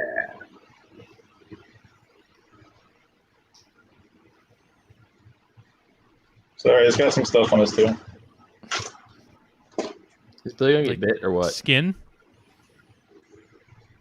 Oh, Yeah, some stuff, Jen. I'm sorry. Casey. Fucking Casey. Damn. Is that the one from Daytona? Yep. Damn. Yeah. Sucker's like twice the size it was when I saw it. Good. Yeah, I barely feed it. That's crazy. Well, it's been like cooler, so I don't want to feed them too much. I love how you're using a hook. Like, dude. I just like training them. Okay. Cox, can you bring yours a little closer so we can see him a little better? Yeah. His Spilodies is way cooler though. They're all cool. I don't know about that. They're equally. It's way cooler than Pantherophis Spilodies. I want Damn. to see Jake's White Oaks. Yeah, those look nice in the pictures. I haven't seen those since I brought them to him. Hey, Dan. Huh? How come we haven't had Dan on the show? We gotta have him. He's been on like briefly a couple times. Yeah, he just shows up, smokes one, and bounces out. Yeah. Here, go back in there, little bastard, before you bite me. Are you kidding? Pantherophis Spilodies does not bite. Tell that to my female. She will fucking light you up in a heartbeat if you piss her off the wrong way. So are we already at the show and tell part of the show? Are we ready for over under number 2? I was gonna say I'm gonna go over under. for beverage because my flask is empty. Yes, Billy, over under. You want me to take out the radiator? Fuck yeah. I'll be right back. Oh, you made Billy curse? Man. Did he just feel an This emotion? show right here is the most I have ever cursed on a podcast, by the way. It's Snakes and Stogies. It doesn't count. It's not a podcast. Yeah, it doesn't count. It's not real. My family doesn't listen to this fucking shit. What did Ryan Cops just say? Classy. Did Ryan Real Cops classy. say it's not a podcast? So it doesn't count now. You suck. You're You right, I said do. it, not me, buddy. But I don't entirely disagree. So, It's on the same level as carpets and coffee. Australian herps, overrated or underrated? Underrated. Or right where 50-50. they should be? I'd say they're right where they should be because they're pretty popular. I didn't ask if they were popular. I asked if they were overrated or underrated. I mean, when you say Australian herps, you got to remember that's an entire isolated continent worth of. Yeah, it's hard. It's kind of hard to say. Yeah, That's like- so like maybe their little brown frogs aren't exactly like, they're just little brown frogs. But still, you're gonna look at a parenti, or, a black-headed python or a chondro, and you're gonna say that's underrated or that's overrated. I don't think so. I just think, as a whole, I think they're a little overrated. See, no, like here's the thing, like when you Iper last week was showing off the Gold-Eye Argus monitors, like those are underrated as fuck. I think in my mind, I think they're fucking crazy underrated. Now stuff that carpet I don't pythons, think you like Casey. carpet pythons. There are some like jungles that are kind of overrated. It seems like. Jungles are overrated. Jungles are incredibly overrated. Ooh, Bill said it. Lacey's are overrated, straight up. I don't That's think a the jungles bold- are overrated. I said my over-under was Australian herps as in general, like as a whole. Overrated, underrated. I say underrated, overrated. I say under. Say under. Under. Phil, I got this one out for you. Oh, hell yeah, dude. Look at those. Dude, I've always wanted some of those. Damn, man. I think African subox. Damn, Cole. You know what country's animals are not talked about enough, in my opinion, though? India. I feel like India has some of the coolest animals on the planet, and most, like, United States animal people don't talk about it at all. Well, there's really not a whole lot of species, like, there's not a ton of species from there in the hobby. Think about it. It's pretty underrepresented. No, there's, like, nothing in the hobby, because it's illegal to export or import. Hell yeah, aside from look the at that tarantulas. Oh my god, it's so still. Is it alive? Yeah. Boop the snoot. Those things are cool. Yeah, I'm excited about those. Try not to get it in the PSP logo. I would get some, but Billy keeps talking about how well they die. What are you talking about, man? These things are doing really good. Cole Ignathus, he said. They're no different from the... I thought you said that whole genus was just weird. They can be. I mean, the imports and stuff, those are captive hatch ones. No. Oh, look at that stripe. Look at that. Look at all that white. Yo. Dude, look at that fucking snake you got, Billy. Dude, those pictures of that rose past subok I posted in the group earlier, like at first glance, those almost look like irradiated because of those stripes that go down like the first, like third. Damn, Mike, Like if that's you were low. just that, I didn't even bring it up. How many of those did you get, Billy? Which ones? The radiateds? The house snakes. I have a trio. Oh, nice. Do you have a male or all your stuff head except for a female? You have one albino, right? I have 2 albinos and 1 het. Okay. Yeah, those are really cool. They are. They're cool little snakes. Bill, they're African house snakes. That's something I always kind of thought would take off. Like, aren't they something that kind of like comes and goes in popularity, and maybe they like are just kind of getting ready to come back in? I don't know. I think there's been a pretty good explosion of them lately. Like within the last like year, 2 years, they've really seemed to really gain a lot of traction. They seem like they've just been building. I got a local girl to me that she's almost exclusively focusing on them. She has almost all the subspecies and stuff. They're pretty cool. That is really cool. How big do they get? I've actually never seen an adult. I think they're like the same size as like a spotted python. 2-3 feet. Yeah, Okay. small. They're African Antaresias, pretty much, aren't they? I have been told that they're almost Pretty more much. python-like than colubrid. They do look a lot like an Antaresia. I didn't think about that, but I totally see it now that like I've had a chance to like process it. They're just not as crazy. Yeah, you can actually trust them when you're handling them. Yeah, Antaresia. Yeah. After I gave you I'm that not a fan. children's I want to like man, Antaresia, I just don't. yeah, I've had some, and I mean they're cool and all. The only thing I want from Antaresia is like anthills, just because I want to like breed them and then do maternal. I just want to see like a tiny python wrapped around a tiny clutch of eggs. And then feed it mouse feet. Yeah, Mouse Like, toes. wouldn't how cool would that be though to see like a little tiny anthill wrapped around a tiny clutch of eggs? It would be fucking cool. That would be freaking Cool. sweet. I had a pair of anthills that I killed. That sucks. How'd you do that? They just so anthills, you got to be really careful like how often you force feed them. You got to do it like a lot because their metabolism is so fast when they're little. They'll get like black bellies and just die, and that's what happened to both of mine. It's kind of how it is with baby boiga. Like you gotta assist feed them a tail like every 4 days until they start going. Yeah, like really, it's like every Yeah. 4 days, like you just said. I'm stunting That, them. I think I had a water bowl in there, but they're so small. I honestly doubt that they were able to find the water in the water bowl. So that may have had a large part of why mine died too. Is that the guy, Phil? Yeah. Boy, this triple Right. Maduro is strong. Triple Maduro, God, you getting wild, boy. Boy, what? Make you feel real green if you don't eat nothing before it.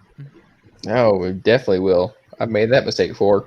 When I first started, the guy's like, try this Maduro. It was like fucking 11 in the morning. I hadn't had anything to eat. God, LFD double Lajero. Here you go. Before you eat anything, smoke this.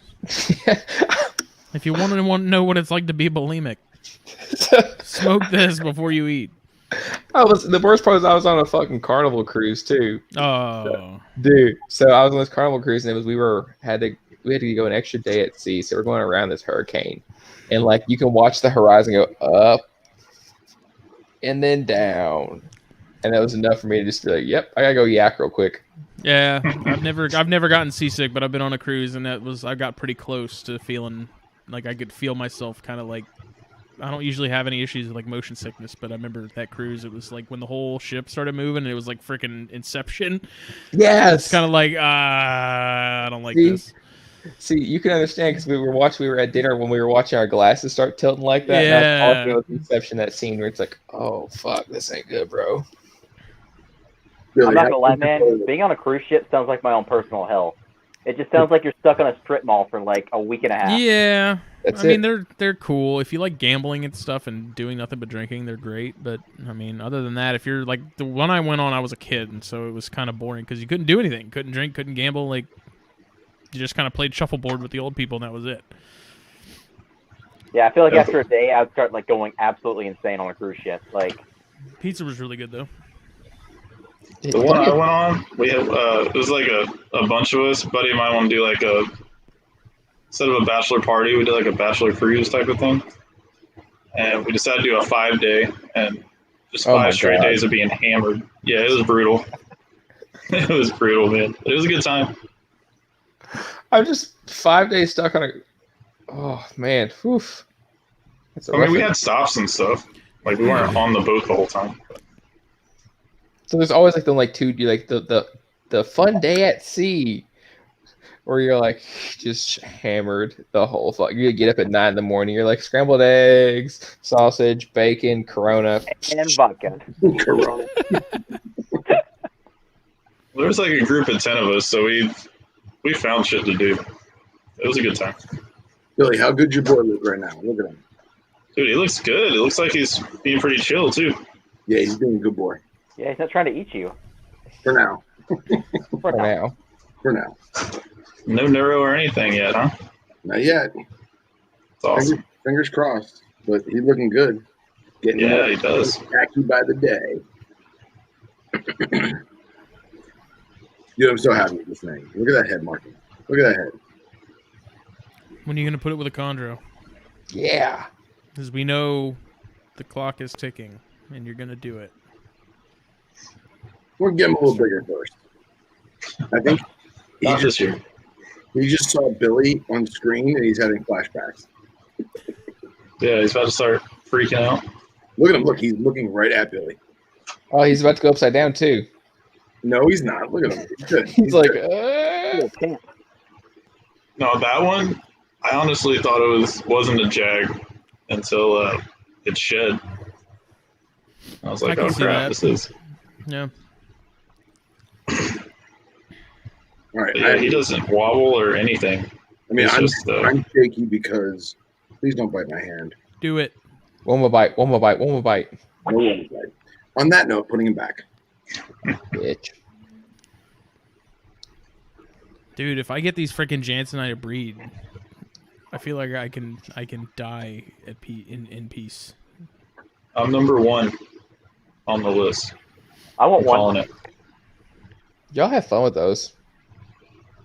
Like if I get eggs and these things actually hatch, like I feel like that's kind of a big deal. Don't fucking do that. Yeah, no, that'd be pretty I feel awesome. like Man. it would be. So with Gagne Soma, are you gonna do like a room temp incubation, or is it gonna be like a 82-ish to 86? I'm probably gonna do what I did with the Boiga, like 82 during the day, 78 at night. Because I Okay. mean, their incubation time is even longer than the Boiga. It's like over 110 days, Jesus 120. Christ. Yeah. That's a But long it's time. because they're at such a low temperature. I think. Do you feed them birds at all or no? No, So I've talked to a couple guys I that don't have regular access to like birds. That's the only issue. I'd have to order them online, and they're kind of expensive to bother doing that with. you can get a pack of 25 for like $12.50. Plus another $20 for shipping. So you buy a couple bags. You don't have like a chicken farms around you? Mm-mm. Okay. Oh, Maybe that's just something I take I take for granted because I'm surrounded by egg farms. Get, like, male chicks for like nothing.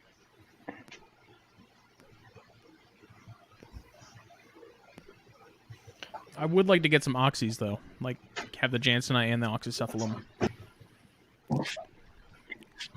Because I mean, I've come to find like these Jansenite aren't nearly as difficult to keep as I was sort of under the impression they would be.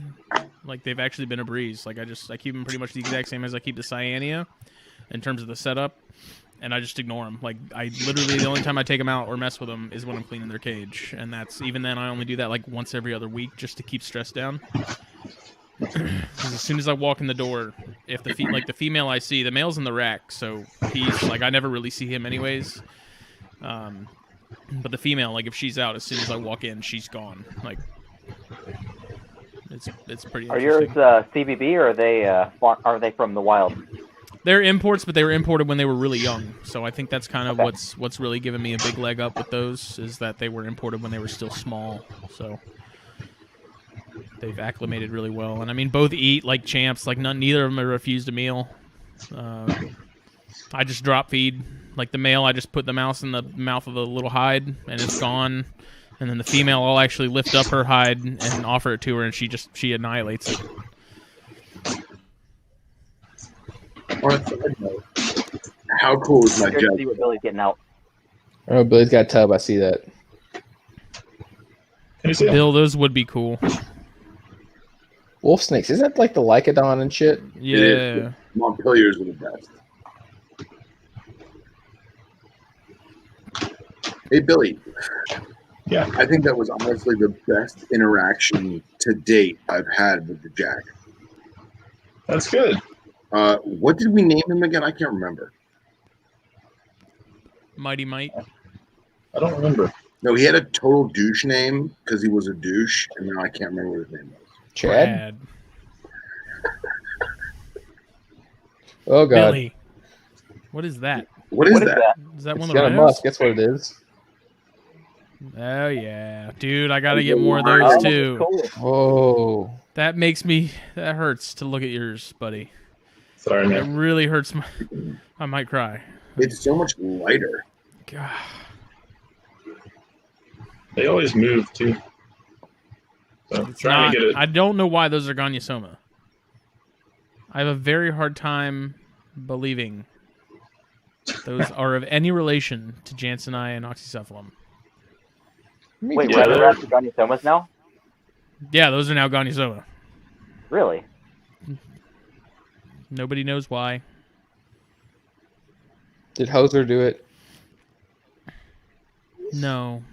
Someone Gonyosoma, I who's don't right? know. And I'm not even one to really argue with the scientists that actually do like the work and stuff, but it's still like I feel like anybody could look at that and then look at a Jansenii and be like, yeah, those aren't related. Yeah, at all. I don't But I do love how it's in the classic rhino rat S, you know? Yeah. Yeah, they're cool snakes. Their tails are a lot longer than I thought they were. Like once I got one in my hand, like it's almost like they're completely arboreal. Yeah, man, that makes me miss the one I had so bad. I got to get my hands on some more of those next year sometime. I need to talk to Rob or Terry or someone. It's got to happen. These are from Rob. Oh, Awesome rhinorats.com. That's it. So cool. Are those? I mean, you got those are already switched over to mice and everything, right? Yeah, Rob doesn't sell his until they're yearlings and established okay. and eating mice and stuff. I remember I offered mine a tadpole and it ate them. Like I put some tadpoles in the water dish and it jumped on them. It was great. I put a pinky in there with it too, and it ate that. It's kind of funny how you can trick them. Yeah.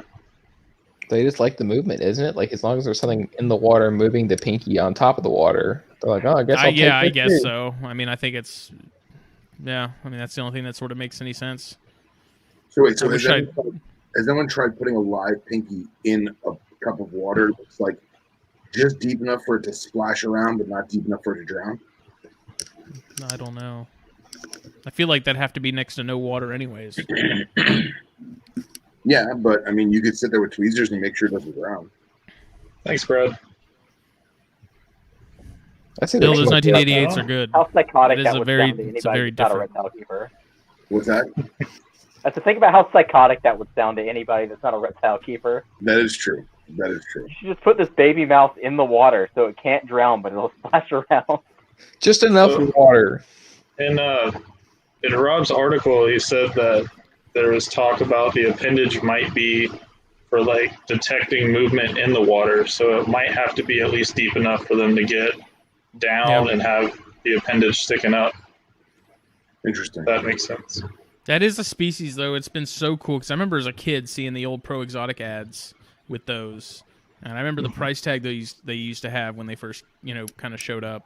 That wasn't the first time they showed up, but in like the early 2000s, nobody had those things. They were crazy expensive, and it's so cool now to see that they've really gotten a lot of popularity within the last 2 years, and a lot of people are getting into them now. They're cool snakes, and they're pretty bulletproof. I think a lot of people, when you see a big price tag, you also think they're fragile. I think it's just human nature to think that. More people look fragile. Well, I mean, I'm sure his hatchlings, but like this guy's like a tank. Bill, that'd be freaking sweet. Bill said he's thinking of a river's edge paludarium for rhino rats overhanging tree branches, groups of mollies, and just watching them hunt. That's awesome. That would be awesome. See, and that's a species where like a sort of naturalistic setup like that, they would use it. They wouldn't be wasted on them. It would do them justice. Like, yeah.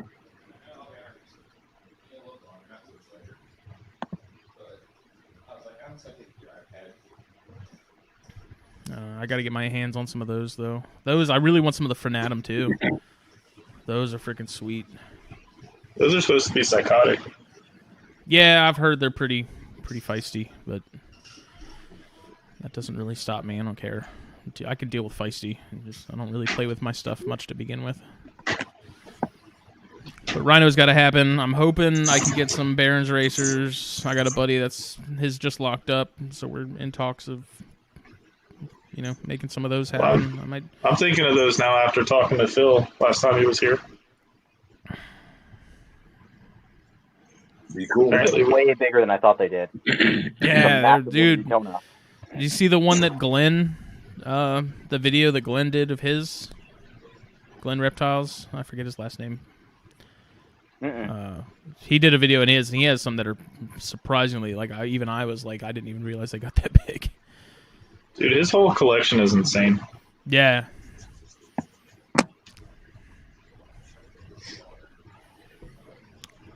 I'm just curious to see what Cox is going to pull out. He wants to go get something. I don't know what it is. He's going to come out with like a little fish in his hand, just kept in the water. That'd be awesome. Yeah, I'll go get the beta real quick. I'll be right back. Yeah. Puts it in like a shot glass. Here, guys, look. I don't know, like... How's your Pac-Man doing, Billy? Good, man. He's just getting fat. He's almost as big as my fist now. No shit. Yeah, he's big, man. Dude. It's a giant Pac-Man. Awesome. Java frogs.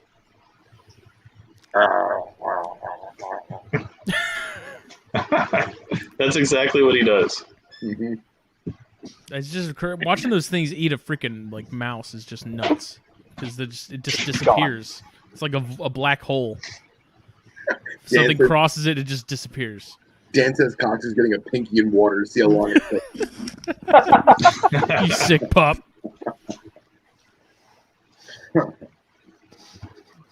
I'm thinking about it, Bill.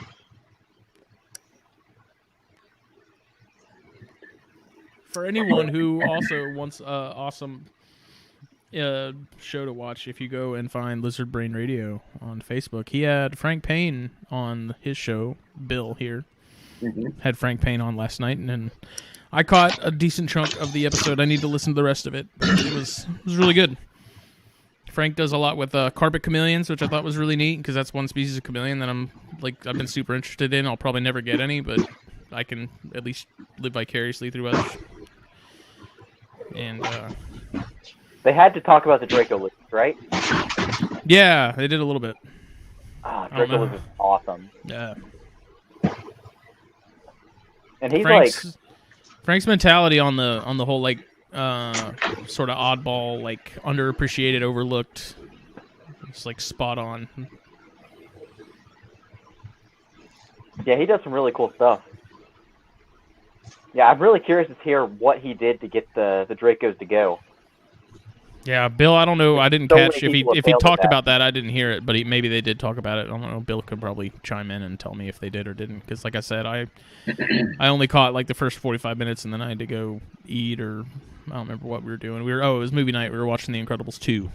So you were watching the stream while watching The Incredibles. No, I was smoking a cigar on the porch, and then I went and watched The Incredibles. And you definitely send me a picture of that tomato frog, by the way, because I love tomato frogs, and we should throw them up here right now. Dude, tomatoes are fucking adorable. Oh, fucking tomatoes are so cool. So cool. I'm like, dude, nobody realizes the color variation. Like, they're so variable. Even in like the zigzag patterns and sides, they're super variable. I haven't seen a tomato frog in so long. Dude, something you see at PetSmart every once in a while, but I haven't seen a tomato frog anywhere in actually years at this point. Yeah, our local Petco, they have a couple in right now, and it's really funny because the girl in there, she's like, me and her have talked a couple times about snakes, and she's like, you should try frogs. Take the tomato frogs. And I was like, I don't want the tomato frogs. They're cool, but I don't want them. We see them at the shows here all the time, the local show. I love frogs. I just know that I'm not the type of guy that could like properly care for them, and also they make noise at night. So that's like two little checks against them for me. Like I know there's something I'm entirely too lazy to keep properly. I'm sure they're not as bad as like a bullfrog or something, but I couldn't do it. No different than tokays. I love the fucking interview with Steven on Morelia Python Radio, where you just hear the tokay the whole time in the background. Yeah, like they're talking, then you hear tokay. And like, what the fuck? Oh. I had a small male years ago, and at night, dude, oh my god. I was ready to throw that tank out the freaking window. Yeah, that's common drug food real fast. Shut up! Yeah, I don't want to deal with anything that makes noise at night. It was loud. It was, dude, it was small, and it was like, Jesus Christ, how loud can you be? I like the Smith eyes, What's up, the green-eyed ones.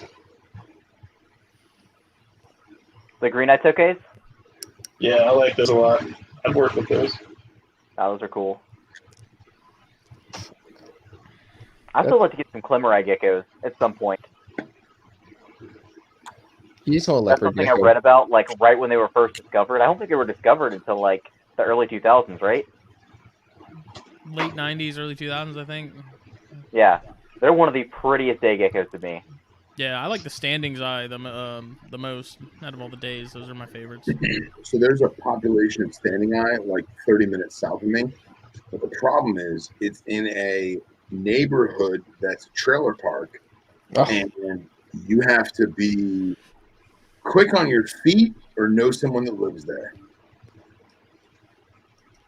I feel like that's the same way with all these, like, random little South Florida pockets of stuff.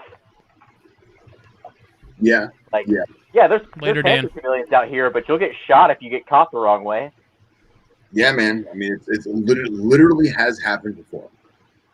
Yeah. Like, I'm super interested to go look for invasive stuff, but at the same time, like, going on iNaturalist or, like, some of the Florida, like, endangered species, or in Florida invasive species apps like that, I'm like, That's a neighborhood. That's somebody's backyard. I don't want to be walking around at 3 in the morning with a You want to get flashlight shot. in somebody's South Florida's backyard. Well, like, all right. So the problem is, like I have friends that have tokay spots in South Florida, and they're literally down the street from me. But you go there and you see these beautiful wild tokay, but they're on the side of like an apartment building, and they're like 60, 70 feet up. Mm-hmm. So like you're not gonna get them. Like I mean, you almost need like a pool skimmer to like even think about getting them. Picturing you like Billy, 1 a.m. somebody's house, what's up? skimmer, and Give just it a like kiss. banging on their windows. He's trying to give me one. I like the tail. The tail just flailing around. I love blues, man. Yeah, they're really cool, man. This Those are my This favorites thing's really pretty. of the beauties.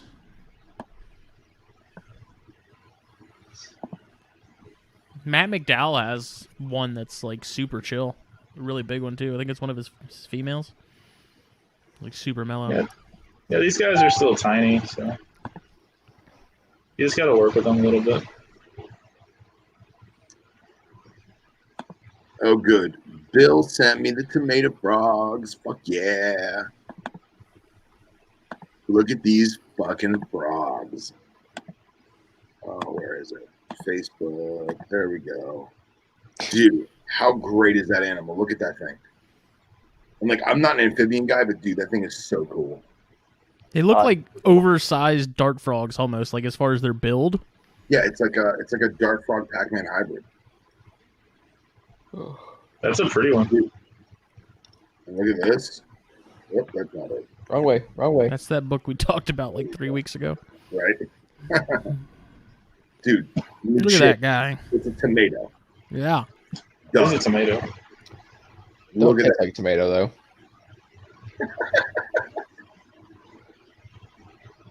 Bodybuilder back spread.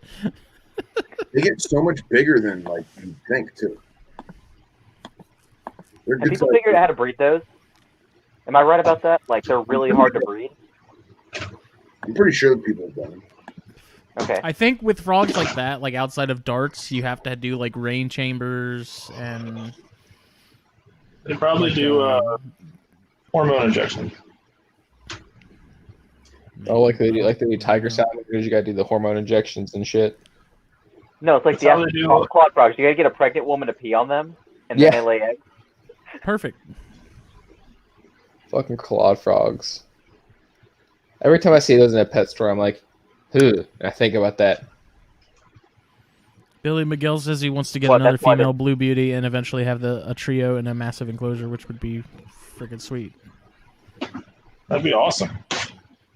That would be cool. Like, you remember that Spilotes article we had a couple of issues back where it was his name's Roman. He's over in Europe, and he has that Yes. massive.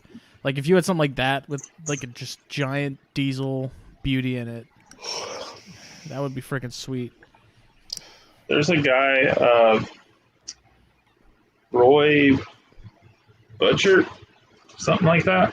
He has Spilotes sulphureus in a big planted tank that's huge. He's got natural occurring plants that come from the range. It's like an 8-foot huge enclosure. It's that same idea. That's awesome. The one amphibian that I would want to do outside of darts is the bumblebee toads. Yeah, those are cool. Those are always really neat. Those come from an interesting like habitat too. They're like a savanna grassland kind of species. They're not really like tropical. Because they're like Argentinian or something that I believe, maybe Chilean. They're really tiny too, right? Yeah, they're smaller. I would have to do the fucking tree toads. I think the tree toads are so cool. Those big ones that like Des and them have. Yes, I think they're Those are cool. yeah, those are cool. Like just that weird sort of like powder blue.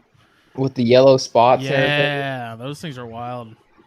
They're so weird. Like I saw an ad, like it was probably back in September, somebody was selling some on Fauna, and I was like, it was very close for me pulling the trigger and just impulse buying a bunch of toads. But they're also I don't fucking I think Kaiser looks pretty cool. I They're never so got the expensive. whole siren amphiuma thing. Like I don't understand the appeal. Sirens are cool. Sirens are so cool. So my lady friend just texted me and says, Dom's "Do here. y'all want pregnant women to pee on toads to make them fertile?" Laughing emoji. That's a Yes. thing. Yeah, that was a You got thing. any? Of course, she chimes in for that comment. Jesus. That's why we bred African clawed frogs, was because they were like an early pregnancy test before pregnancy tests existed. Oh my god, it's disgusting. Oh, African, Yeah. African clawed frogs are the grossest thing on the planet. They're grosser than Pipa Pipas. No, Pipa Pipas are the grossest frogs ever. No, What? Nothing grosser than No, Pipa Pipa frogs. those give me the willies, dude. Pipa They do to me frogs too. are a pimple Those make me popper's wet dream. squirm. The Lake Titicaca scrotum frog? Yes, yes. I'm sorry. They make me think of those mango flies that you see in like Oh. dogs. No A mango. bot fly? Yeah. It's Dr. Pimple Popper's wet dream. Those are gross. Like I don't You even guys see mind. furry I don't Furry care about frog? pimple popping. But when I see the babies shooting out of the back of those toads, Ugh. frogs things, it's the fact that there's like that gaping hole that gives me the willies. Because I feel like I Yeah, can I feel don't it like those leaving. things. Yeah, I don't know. We just learned something here. Justin does not like that.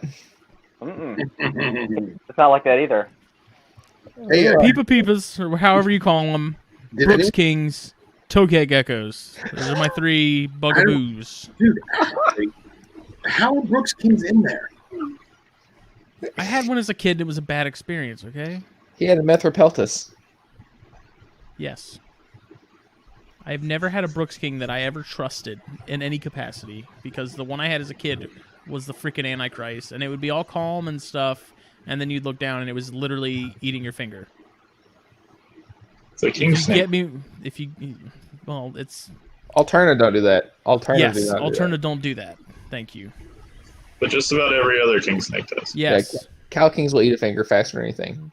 Cow Kings, Eastern Kings, Brooks Kings, the Methropeltis group. Phil, check your phone. All right, hang on Phil, one second. man. You got to look up the furry frogs. Excuse me? Excuse me? That's Furry inappropriate. frogs. The frogs with like these little like projections off them that kind of look like fur. Oh. Other kind of furry. Other kind They're of furry. pretty unsettling. Like a werewolf frog? You got to see one. Let's see if I get lit up. Wait a minute. Bill, you said check my phone? Yeah, Bill, tell them to get a pair or trio of just Yeah. the Vitatis, and I mean they'll be good. Or the Santa Isabels, the Anthony or Anthony Santa. I don't know. Phyllobates Vitatis will reproduce like crazy, and they're super easy to get a hold of, and they're cheap. Dude, my Apple software is lagging out hardcore because I haven't got Billy's thing yet, and then Bill sent me the Facebook thing, but I saw it on my computer before my phone, so now I have duplicates, and I'm kind of losing my mind right now. I can't multitask. Oh. Me neither. That's why I don't have the chat up. I have no idea what the chat's doing. I have 3 chats up right now. I'm fucking losing my mind. See, like milk snakes, I never had an issue with. I had some Hondurans and stuff when I was a kid, and I mean they were fine. They were just really spazzy, but they weren't like the Brooks. The Brooks that would just eat anything that moved. And Vic, I am absolutely loving these subocs. That is like probably my favorite rat snakes so far. They're just, I had them out today, and they're just so cool, man. I need more. I want a California king snake. I know that's like one of the most basic snakes ever, but I want like a 50-50, really clean California king snake. Oh, you want the striped They're ones, cool bro. snakes, man. I don't really care about any of them more. I just like the ones that are like just clean 50-50 black and white. I'm the same way. Right there with you on the king, on the cow kings. And in terms of that, I'm not gonna ever keep any, but oh, look at that children's python Cox has. Yeah, pretty much that's all it is. Which one is that? This is Masula. He's been pushing his face off trying to figure out what I'm doing, so I just let him out finally. And he wants to go. Part of one of the. Sorry. Oh, what were we saying? Sorry, go on. No, I'm part of one of the Super Dwarf groups, and I'm seeing this Daniel Solis guy. Solas. I don't know how to say his last name. That dude is straight metal. He Yeah. literally, he's like, I don't believe this stuff, so I'm gonna go to the islands and find out for myself. Like, That's awesome.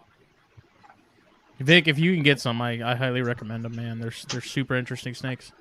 I keep saying, But I've been looking at some of his animals and his parents. I'm like, I could have a retic. I could do a retic maybe. Yeah, the only thing, like I just keep telling everybody, like, one, Daniel should be on a podcast just telling that story because I think it's crazy. Like, apparently he already does like guided tours of Indo, so that's why he had a leg up from the beginning. Mm-hmm. But he's like, I don't really think that these are all different localities. I think they're all the same. So he went there and was like, oh, never mind, they are different localities. But the fact the fact he went there and then changed his mind based on actually seeing what was there. Yes, I think that's awesome. Yeah. Did you ever move that other one that I almost got from you? No, he's still here. He's just hanging out. I mean, I had no use for him, but he's my buddy. He just hangs out here. So tempted, man. I'm just worried he's gonna get bigger than I have the space to accommodate. That one will not, I will tell you, because that one is from a pretty small bloodline. But the other one that Dominique, I ended up just letting her group use for education. I was like, here, lost my money for a house, so I was like, here, we're going to an apartment complex, so I can only have so many big snakes. If I get another big retic, I want it to be a Sulawesi, just to have that locality project, which won't even be a pure locality because this guy is technically a cross. You can see. You see, I'm so tempted, but at the same time, I know I'm not going to breed them or anything like that. Just kind of be here and take up space.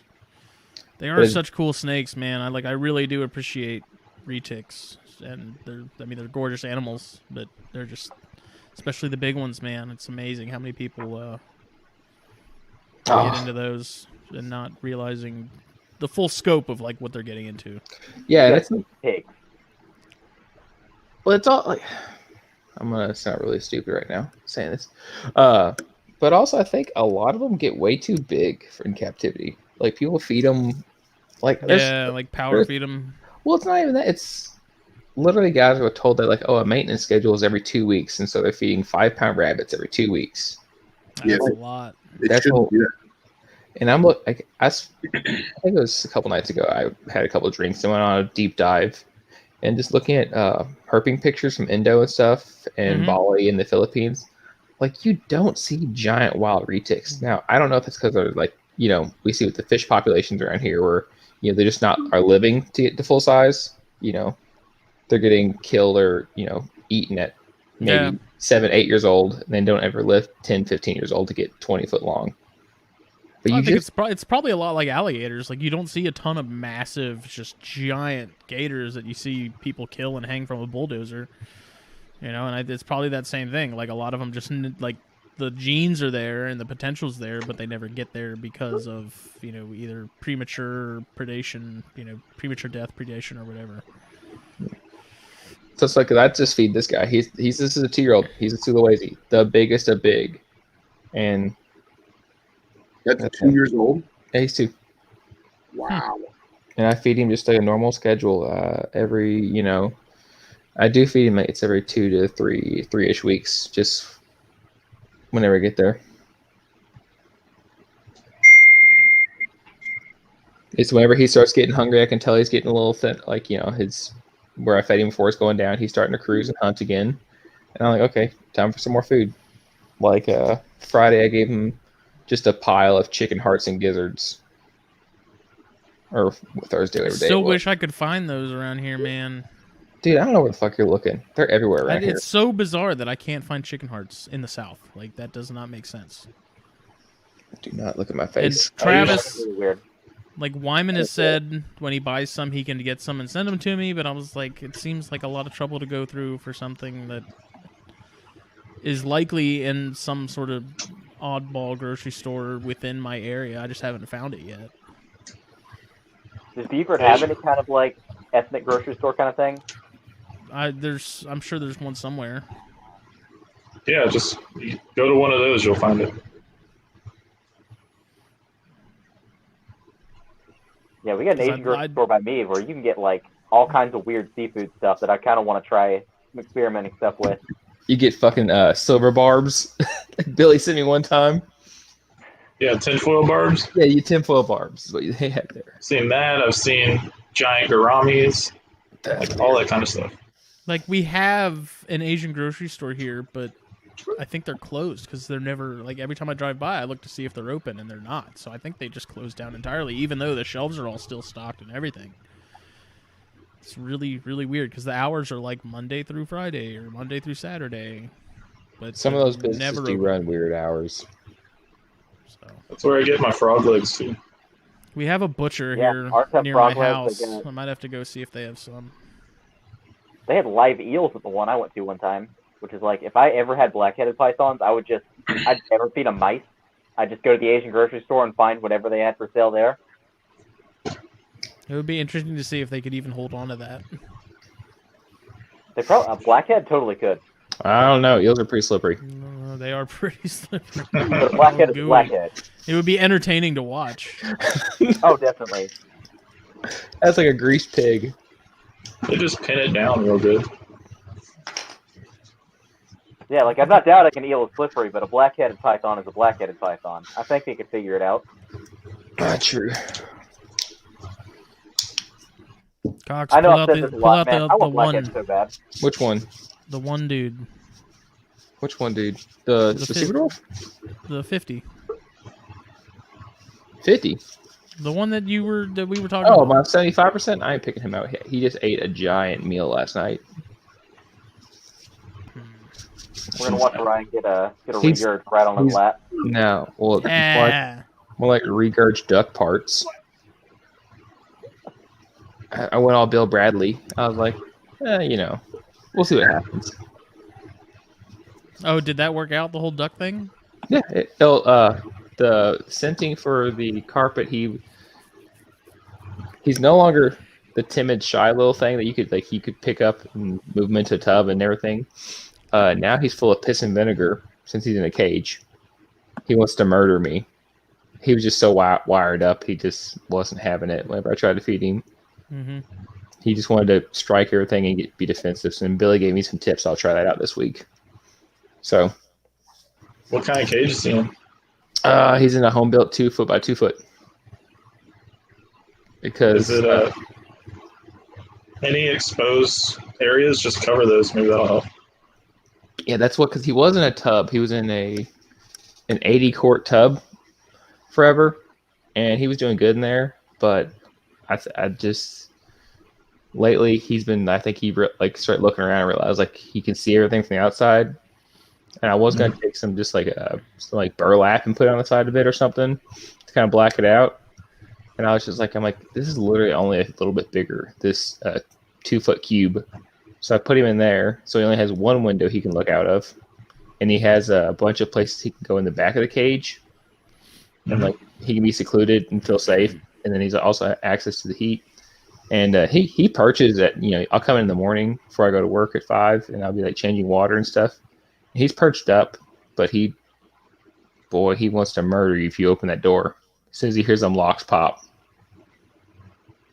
he is ready to fucking murder. Bill said whole duck or duck parts. Duck parts.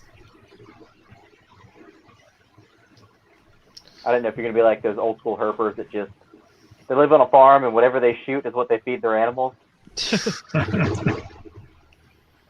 Dude, Honestly, that's probably healthier, but you hear some old school herpers like, yeah, just go out with my 22, and if I see a field mouse, that means they're gonna eat today. Here's some guy. So, Billy, I just got the videos you sent me. What exactly am I looking at before I throw this up? So that's an enclosure for a Spilotes sulphureus. So Right. relatives of the tiger rats, they're the bigger ones. What he did is he made this huge display, and all those plants are native to the area that the snake is naturally from. So it's basically like a biotope type of situation. Oh, that's cool. Yeah, Bill, I've never heard of anybody trying that, but kind of not surprising. He said cyanea eating hard-boiled egg. I mean, we don't have to watch the whole video, but just seeing that. I'm trying to fast forward, but my screen won't let me.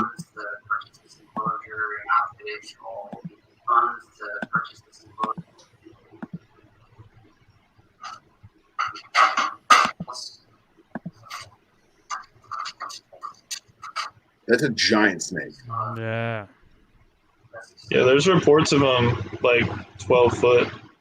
That's nuts. I'll have some of those at some point. Large. I love the arboreal hides and like the bird nests in the corner and stuff. Like it just looks great. So what's really cool about this is that he's been planning this enclosure for a couple years now, and finally got it all figured out and situated like he likes it. So it's cool to see someone follow through on something that they've wanted to do. Yeah, absolutely.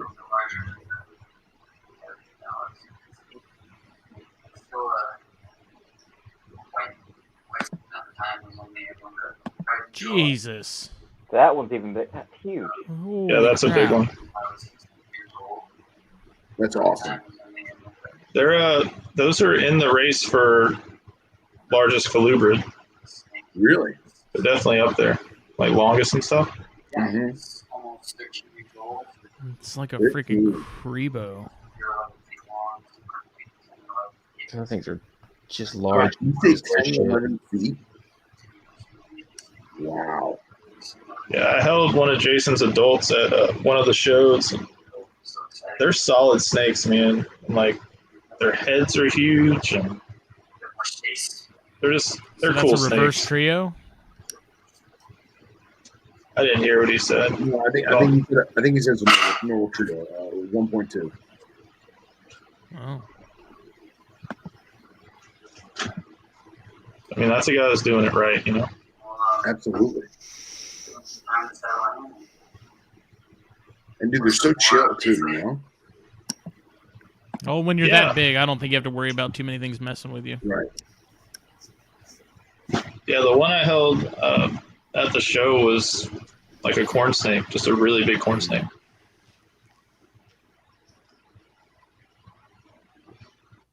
Yeah, that thing was solid too. You could tell when he was holding it just how sturdy it was. Oh yeah, they're thick body and stuff. What's crazy is that they eat smaller prey items. You know, like there's probably like that huge snake, maybe wean rats. Really? You know, like chicks, But stuff like they're- that. Yeah, you just give them like- multiple. Yeah, just give them multiples. Something every day, you think? I wouldn't say that. It's just maybe once a week or so. I mean, it's still an adult animal. Their metabolisms are a little faster. Okay. More than what we feed because we have the python mindset. I have heard people say that about blackheads though. Like blackheads eat like a couple lizards every day. I might be wrong about that, but I think I heard that somewhere. So like in nature, they're technically eating like something small, like a couple times a day. I believe that. That's like, I forget the guy who wrote the book, but like I have the quintessential taipan book, and he was, you know, the book's from probably the, I guess, early 90s, maybe mid 90s. And he references a lot to the early, you know, taipan pioneers in the 50s when they were doing anti-venom, saying how, you know, a wild coastal taipan, it's lucky if it gets, you know, 4 to 5 mice a month. And like we think about that, it's like, okay, well, if it's an adult taipan, it's at least 6 foot, and a mouse is only that big, you know? That's not a lot of food, and it's cruising in the heat of Australia, and it's got high metabolism, you know, so it's burning it, you know? What was that that one species that Matt Somerville posted I don't know, I missed it. like a day or two ago? Let me see if I can find it. I'd Oh. never seen or heard of him, but it was some sort of brown snake, but it was really cool looking. Some sort of brown snake. I love that. It was brown. That's all I know. It's like somebody. Narrows it down. Let me see. But Matt Mose posted something that was wild as hell the other day. It was like that red body with that white face. Did you see those things? Yeah, that's those African striped snakes or whatever they're called. God, those things are freaking wild. Be careful with those things too. Like I think they only been coming in for a couple of years, and they figured them out for the most part. It seems like. That man Yeah, is he's really really good about that. He's got some Vietnam locale Flavolineus that I'm really excited about.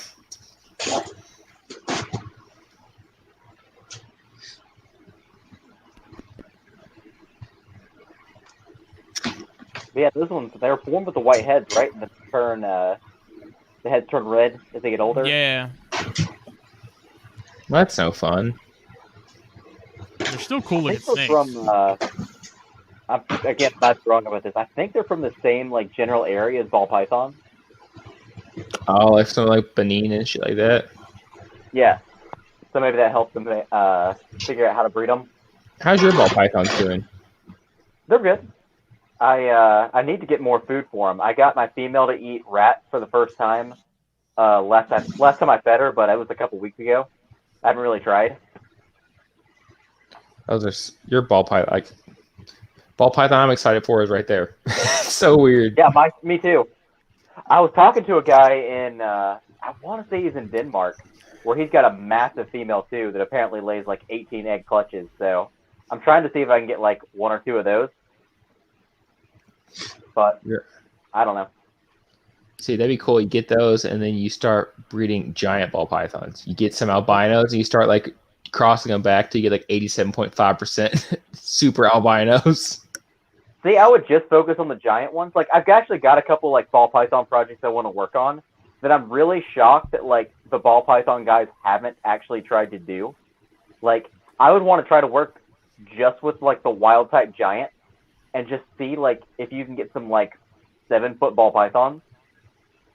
And another one I wanted to work on was I was going to talk to like a couple of breeders that says like every time you have twins, I want to buy a twin.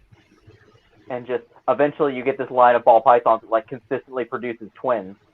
Oh, duh. Just to see if that's a possibility. Then those guys are like, if I had ball pythons that produce twins, I can increase my clutch numbers by this percentage. Exactly. And then they're going to come to me and like, hey man, I want some of your like Gemini line or whatever. And then I'm going to cross the Gemini giant line with the Gemini line, and I'm going to make ball pythons that make like 30 babies a clutch, but they're all going to be normal ball pythons. out of hand. Look at that freaking thing, man. That thing's awesome. I've never heard of those before. It's almost as cool as that rink. It looks like a So banded that's, Egyptian. I think it's called a snap or a trap snouted brown snake. It's one of the western browns, and it's some kind of snouted banded brown, and it's very similar to the Ingrams and stuff like that, and those western browns that are those subterranean browns. And that's going to yell at me later for not knowing. No, you know what? Scott's going to yell at me later for not knowing. He's going to call me uncultured swine. Phil, I want you to try to pronounce this because I've been listening to a lot of Morelia Python Network's Colubrid Corner recently. You mean Colubrid Corner? That's okay. Sure, okay. Let's go with that. That was a Scott joke. I need you to try to pronounce that. Pronounce what? Go in the group and read what I was posted in there. Oh, I hold on. In the IG group? Yeah. Hold on. My phone's gonna die. That was that was one of the episodes I just did, and when I read that name, I thought I was having a stroke. It's a Skopsteka. It's something like that. It's Skopsteka. It's some Morocco or some shit. I was like, they were saying that. Skopsteka is essentially Dutch or Afrikaans. They were reading it. I was like, excuse me? Yeah. Is Owen having a stroke while he's reading this? Yeah. What is going on? Yeah, no, that's it's like a whip snake. Yeah, Skopsteka. Leave it to Phil. Phil wouldn't know how to pronounce that. Look, man, Uh-oh. Oh, Phil's gone. There it is. No. R.I.P. Phil. Ah. In the arms of an angel.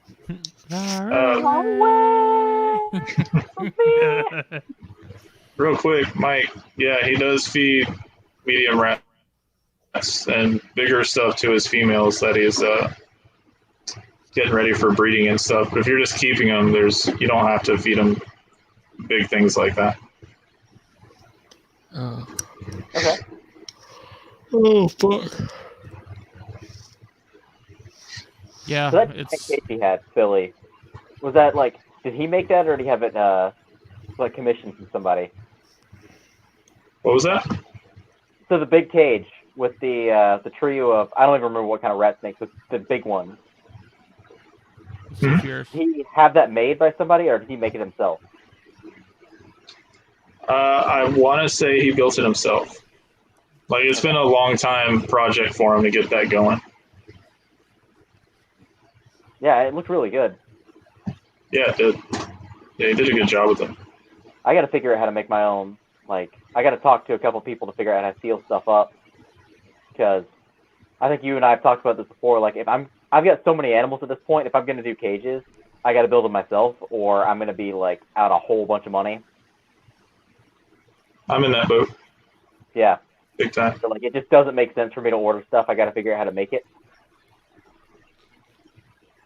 You just got to do it, man. The first couple will be a little but you'll get the hang of it. Some people Yeah, have I don't really feel like cheap it's that hard. prices. and The you first can- couple will be a lot They'll be real fucking Well, I mean, if you look at it in the simplest terms, it's just 90-degree joints in a box. That's all it is. You can make it as difficult as you want to, but at the end of the day, it's just a box. Oh, it's just one of the things like, you gotta fail a couple times before you figure out what the hell you're doing right and what works and what doesn't work. Yeah, I mean, there's always a learning curve. But my issue is figuring out how to heat a bigger cage. You know? Like, I built one for Brettles a while back that I think was like, I want to say it was 6 foot and then 3 feet tall and 2 feet wide. And I could not figure out how to get this cage warm at all. And I eventually just took it apart again because it was just like impossible to make warm. So, what did I miss, and what was the last thing you heard me say? Uh-oh. Jesus. Let's Dropping go. like flies. We were talking, so I don't know. Yeah, I don't remember, Phil. My Talking about the Africans, oh, I don't remember. the Africans that you cut out. Yeah, my whole computer just crashed. I have no idea why. I didn't lose power. I have 93% battery. I don't understand, but now we lost Cox.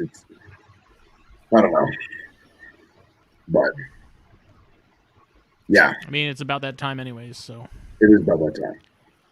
I have text from the wife saying she is tired. Which means I'm tired. Go to bed. Yeah. I feel like I haven't been the most attentive in this show anyway. My mind's been elsewhere. I've been trying to multitask, and I'm really, really bad at it. So forgive me for those watching this.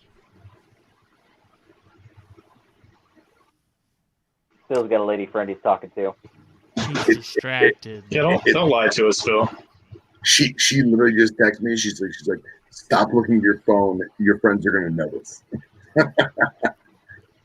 So, We've all been We there. already- We've all been there. We It's already okay. knew what was happening. something like that. But yeah, skapstika. Stop the guy. Skapstika. Oh. It's new, I'm man. not gonna try it again. Dude, sub-Saharan animals is where it's at, baby. That in Australia. The best. Mhm. Well, alrighty, When I was a y'all. kid, I was so hot on Tanzania. Like, that was like the place I wanted to go to more than anywhere in the world. Was Tanzania or Kenya? Dude, it's awesome, man. East Africa's awesome. I want to check it out one day. I just don't really like. I don't quite know how to do it because you can do like the classic like old couple on top of an RV kind of thing. No. We would not do that. I would No, call I wouldn't do that at all. I would call some friends to make some phone calls. We would link up with the Bioken guys in Africa so we could find Ashes cobras and Ethiopian mountain adders. And we would do some backcountry stuff that's away from as far away from Dar es Salaam as possible. I still want to see elephants though.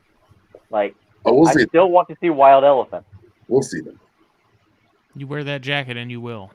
That jacket shirt thing Yes. combination. 100%. Doesn't know what it wants to be. It's everything. I like this jacket. I have a green one too, and I like the green one a lot more than this reddish one, but I'm not wearing it. But the scary thing about walking around like actually bushwhacking in Tanzania is a leopard could jump out of a tree at any point and just like grab you on the back of the neck. Drag you up a tree. Yeah, just drag you up a tree like an impala. Yep. And that's why God made the Holland and Holland 375. See, that is for when it's already killed your buddy and you want to have some retribution for it. There's no like, you can't just like walk around with your gun like a Kimbo the whole time, just waiting for a leopard to pounce on you. Like, no, man, it's over the the leopard's shoulder. gonna kill you. Over the shoulder. That's how it's done. Again, like that's good for when the guy right in front of you or right behind you has the leopard jump on the back and crack the neck. But like, Exactly. That's why you're in the middle. At all times. everybody's just watching like. Like Jurassic Park. Oh shit, they took Casey. Look at that. Fuck. I mean, yeah, you can kill the leopard that killed me, but that doesn't do me any good. Fuck, man. Look, they licked his flesh off clean, huh?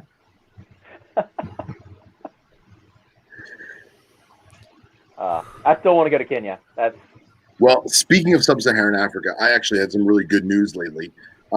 My good friend Marcus, arguably my partner in crime with snakes before I met you freaks, he's getting married. And he asked me to be his best man, and I happily accepted. So Marcus and I are obviously very big into African history and African culture. We love African animals. Marcus did spend a lot of time in Africa doing conservation stuff, and he lived there for a while. He did some schooling there. And for those of you who are unaware, I have a very big affinity for Cape buffalo. It's probably my favorite mammal. I love Cape buffalo. The intelligence, the power, the herd mentality, the dynamicness of their hierarchy. Just, it's an amazing creature. It's amazing that, for lack of a better word, a bovine animal can be as intelligent and dangerous as it is. It's one of the big five in terms of dangerous game. So they call them Mbogo, which is the Black Death. And they have a herd, right? And unlike a lot of other mammals, when the males get to a certain age and they've reached a certain status in the herd, they've bred their cows, they realize they're over the hill and they leave. They let the younger bulls kind of get up in there. So these lone ones, they call them Daga boys, right? So these Daga boys, they find, they find other lone males that have done the same thing, other Daga boys, and they make their own herd. It's like an old man group. And the reason why is because they know that they're by themselves, they're going to get picked off by a lion or a pack of hyenas or what have you. So they know that there's, safety in numbers, and they make their own old man group. So in tribal Africa, specifically sub-Saharan Shona and Manabili and Zulu, it's very ceremonial for someone who's getting married to, pass down the traditions of that in the same way that the Daga boy is passed down to the next group of young bulls. So one of the things they do is they have a ceremonial knife. It's usually, made of like mopani wood. If it's tribal, it's usually they use, it's called pink ivory, which is actually a type of wood. It's a pinkish white wood. Or they'll use, black ebony wood as a handle, and the knives are usually a ceremonial knife. So in honor of, him asking me to be his best man, he gave me this, which is, for all intensive words, the Daga boy knife. So Justin, you throw that up there. Ooh. So the sheath is actually, it's all handcrafted by a local South African guy who's a master knife maker by me. And I took the picture. It's my bad. Forgive me. No, those are not my sheets. I don't have weird ass. Yeah, right. But the sheath is it'd be actually a lot cooler if you did. It'd be a lot cooler if you did. But the back of it is actually an albino crocodile. I didn't take a picture of that. The front of it is Cape buffalo hide. And then the actual handle of the knife is impala antler. And then the wood that's at the base where the fletching or whatever you're gonna call it, excuse me, that's mopani wood. And then on the very bottom of it is a sculpture of a Cape Buffalo's Boston head. So I felt like that was very, very awesome of him to do that in formal, traditional, sub-Saharan African way. He, presented me the ceremonial knife, and I happily accepted to be his best man in his wedding. That's freaking sweet, dude. Yeah, man. Awesome. I'm stoked. So, but I'd share that. That is awesome, man. Yeah. General shape of it reminds me a lot of a kukri, too. Yeah, it's very kukri-ish. Yeah.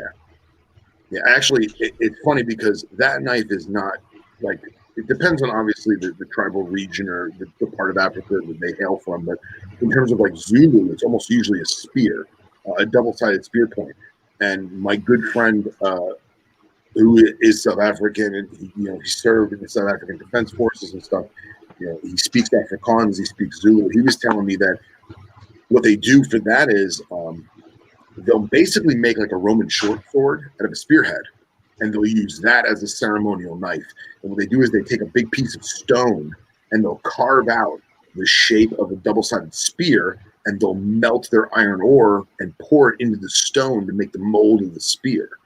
So a spear point is actually a little more traditional in like the Zulu sense of it, but that kukri blade is pretty freaking cool. Yeah, it is. Yeah. I gotta go. Gentlemen, it's been a pleasure and an honor. Sorry that Cox had to disappear haphazardly, much as I did. And this was episode 58, Snakes and Stogies, brought to you by PSP, the Puget Sound Pythons. Yeah. Yeah. Billy, Casey, we love you both. Yeah. See y'all later. Yeah, we'll talk to you guys Later, later. guys. Good night, boys.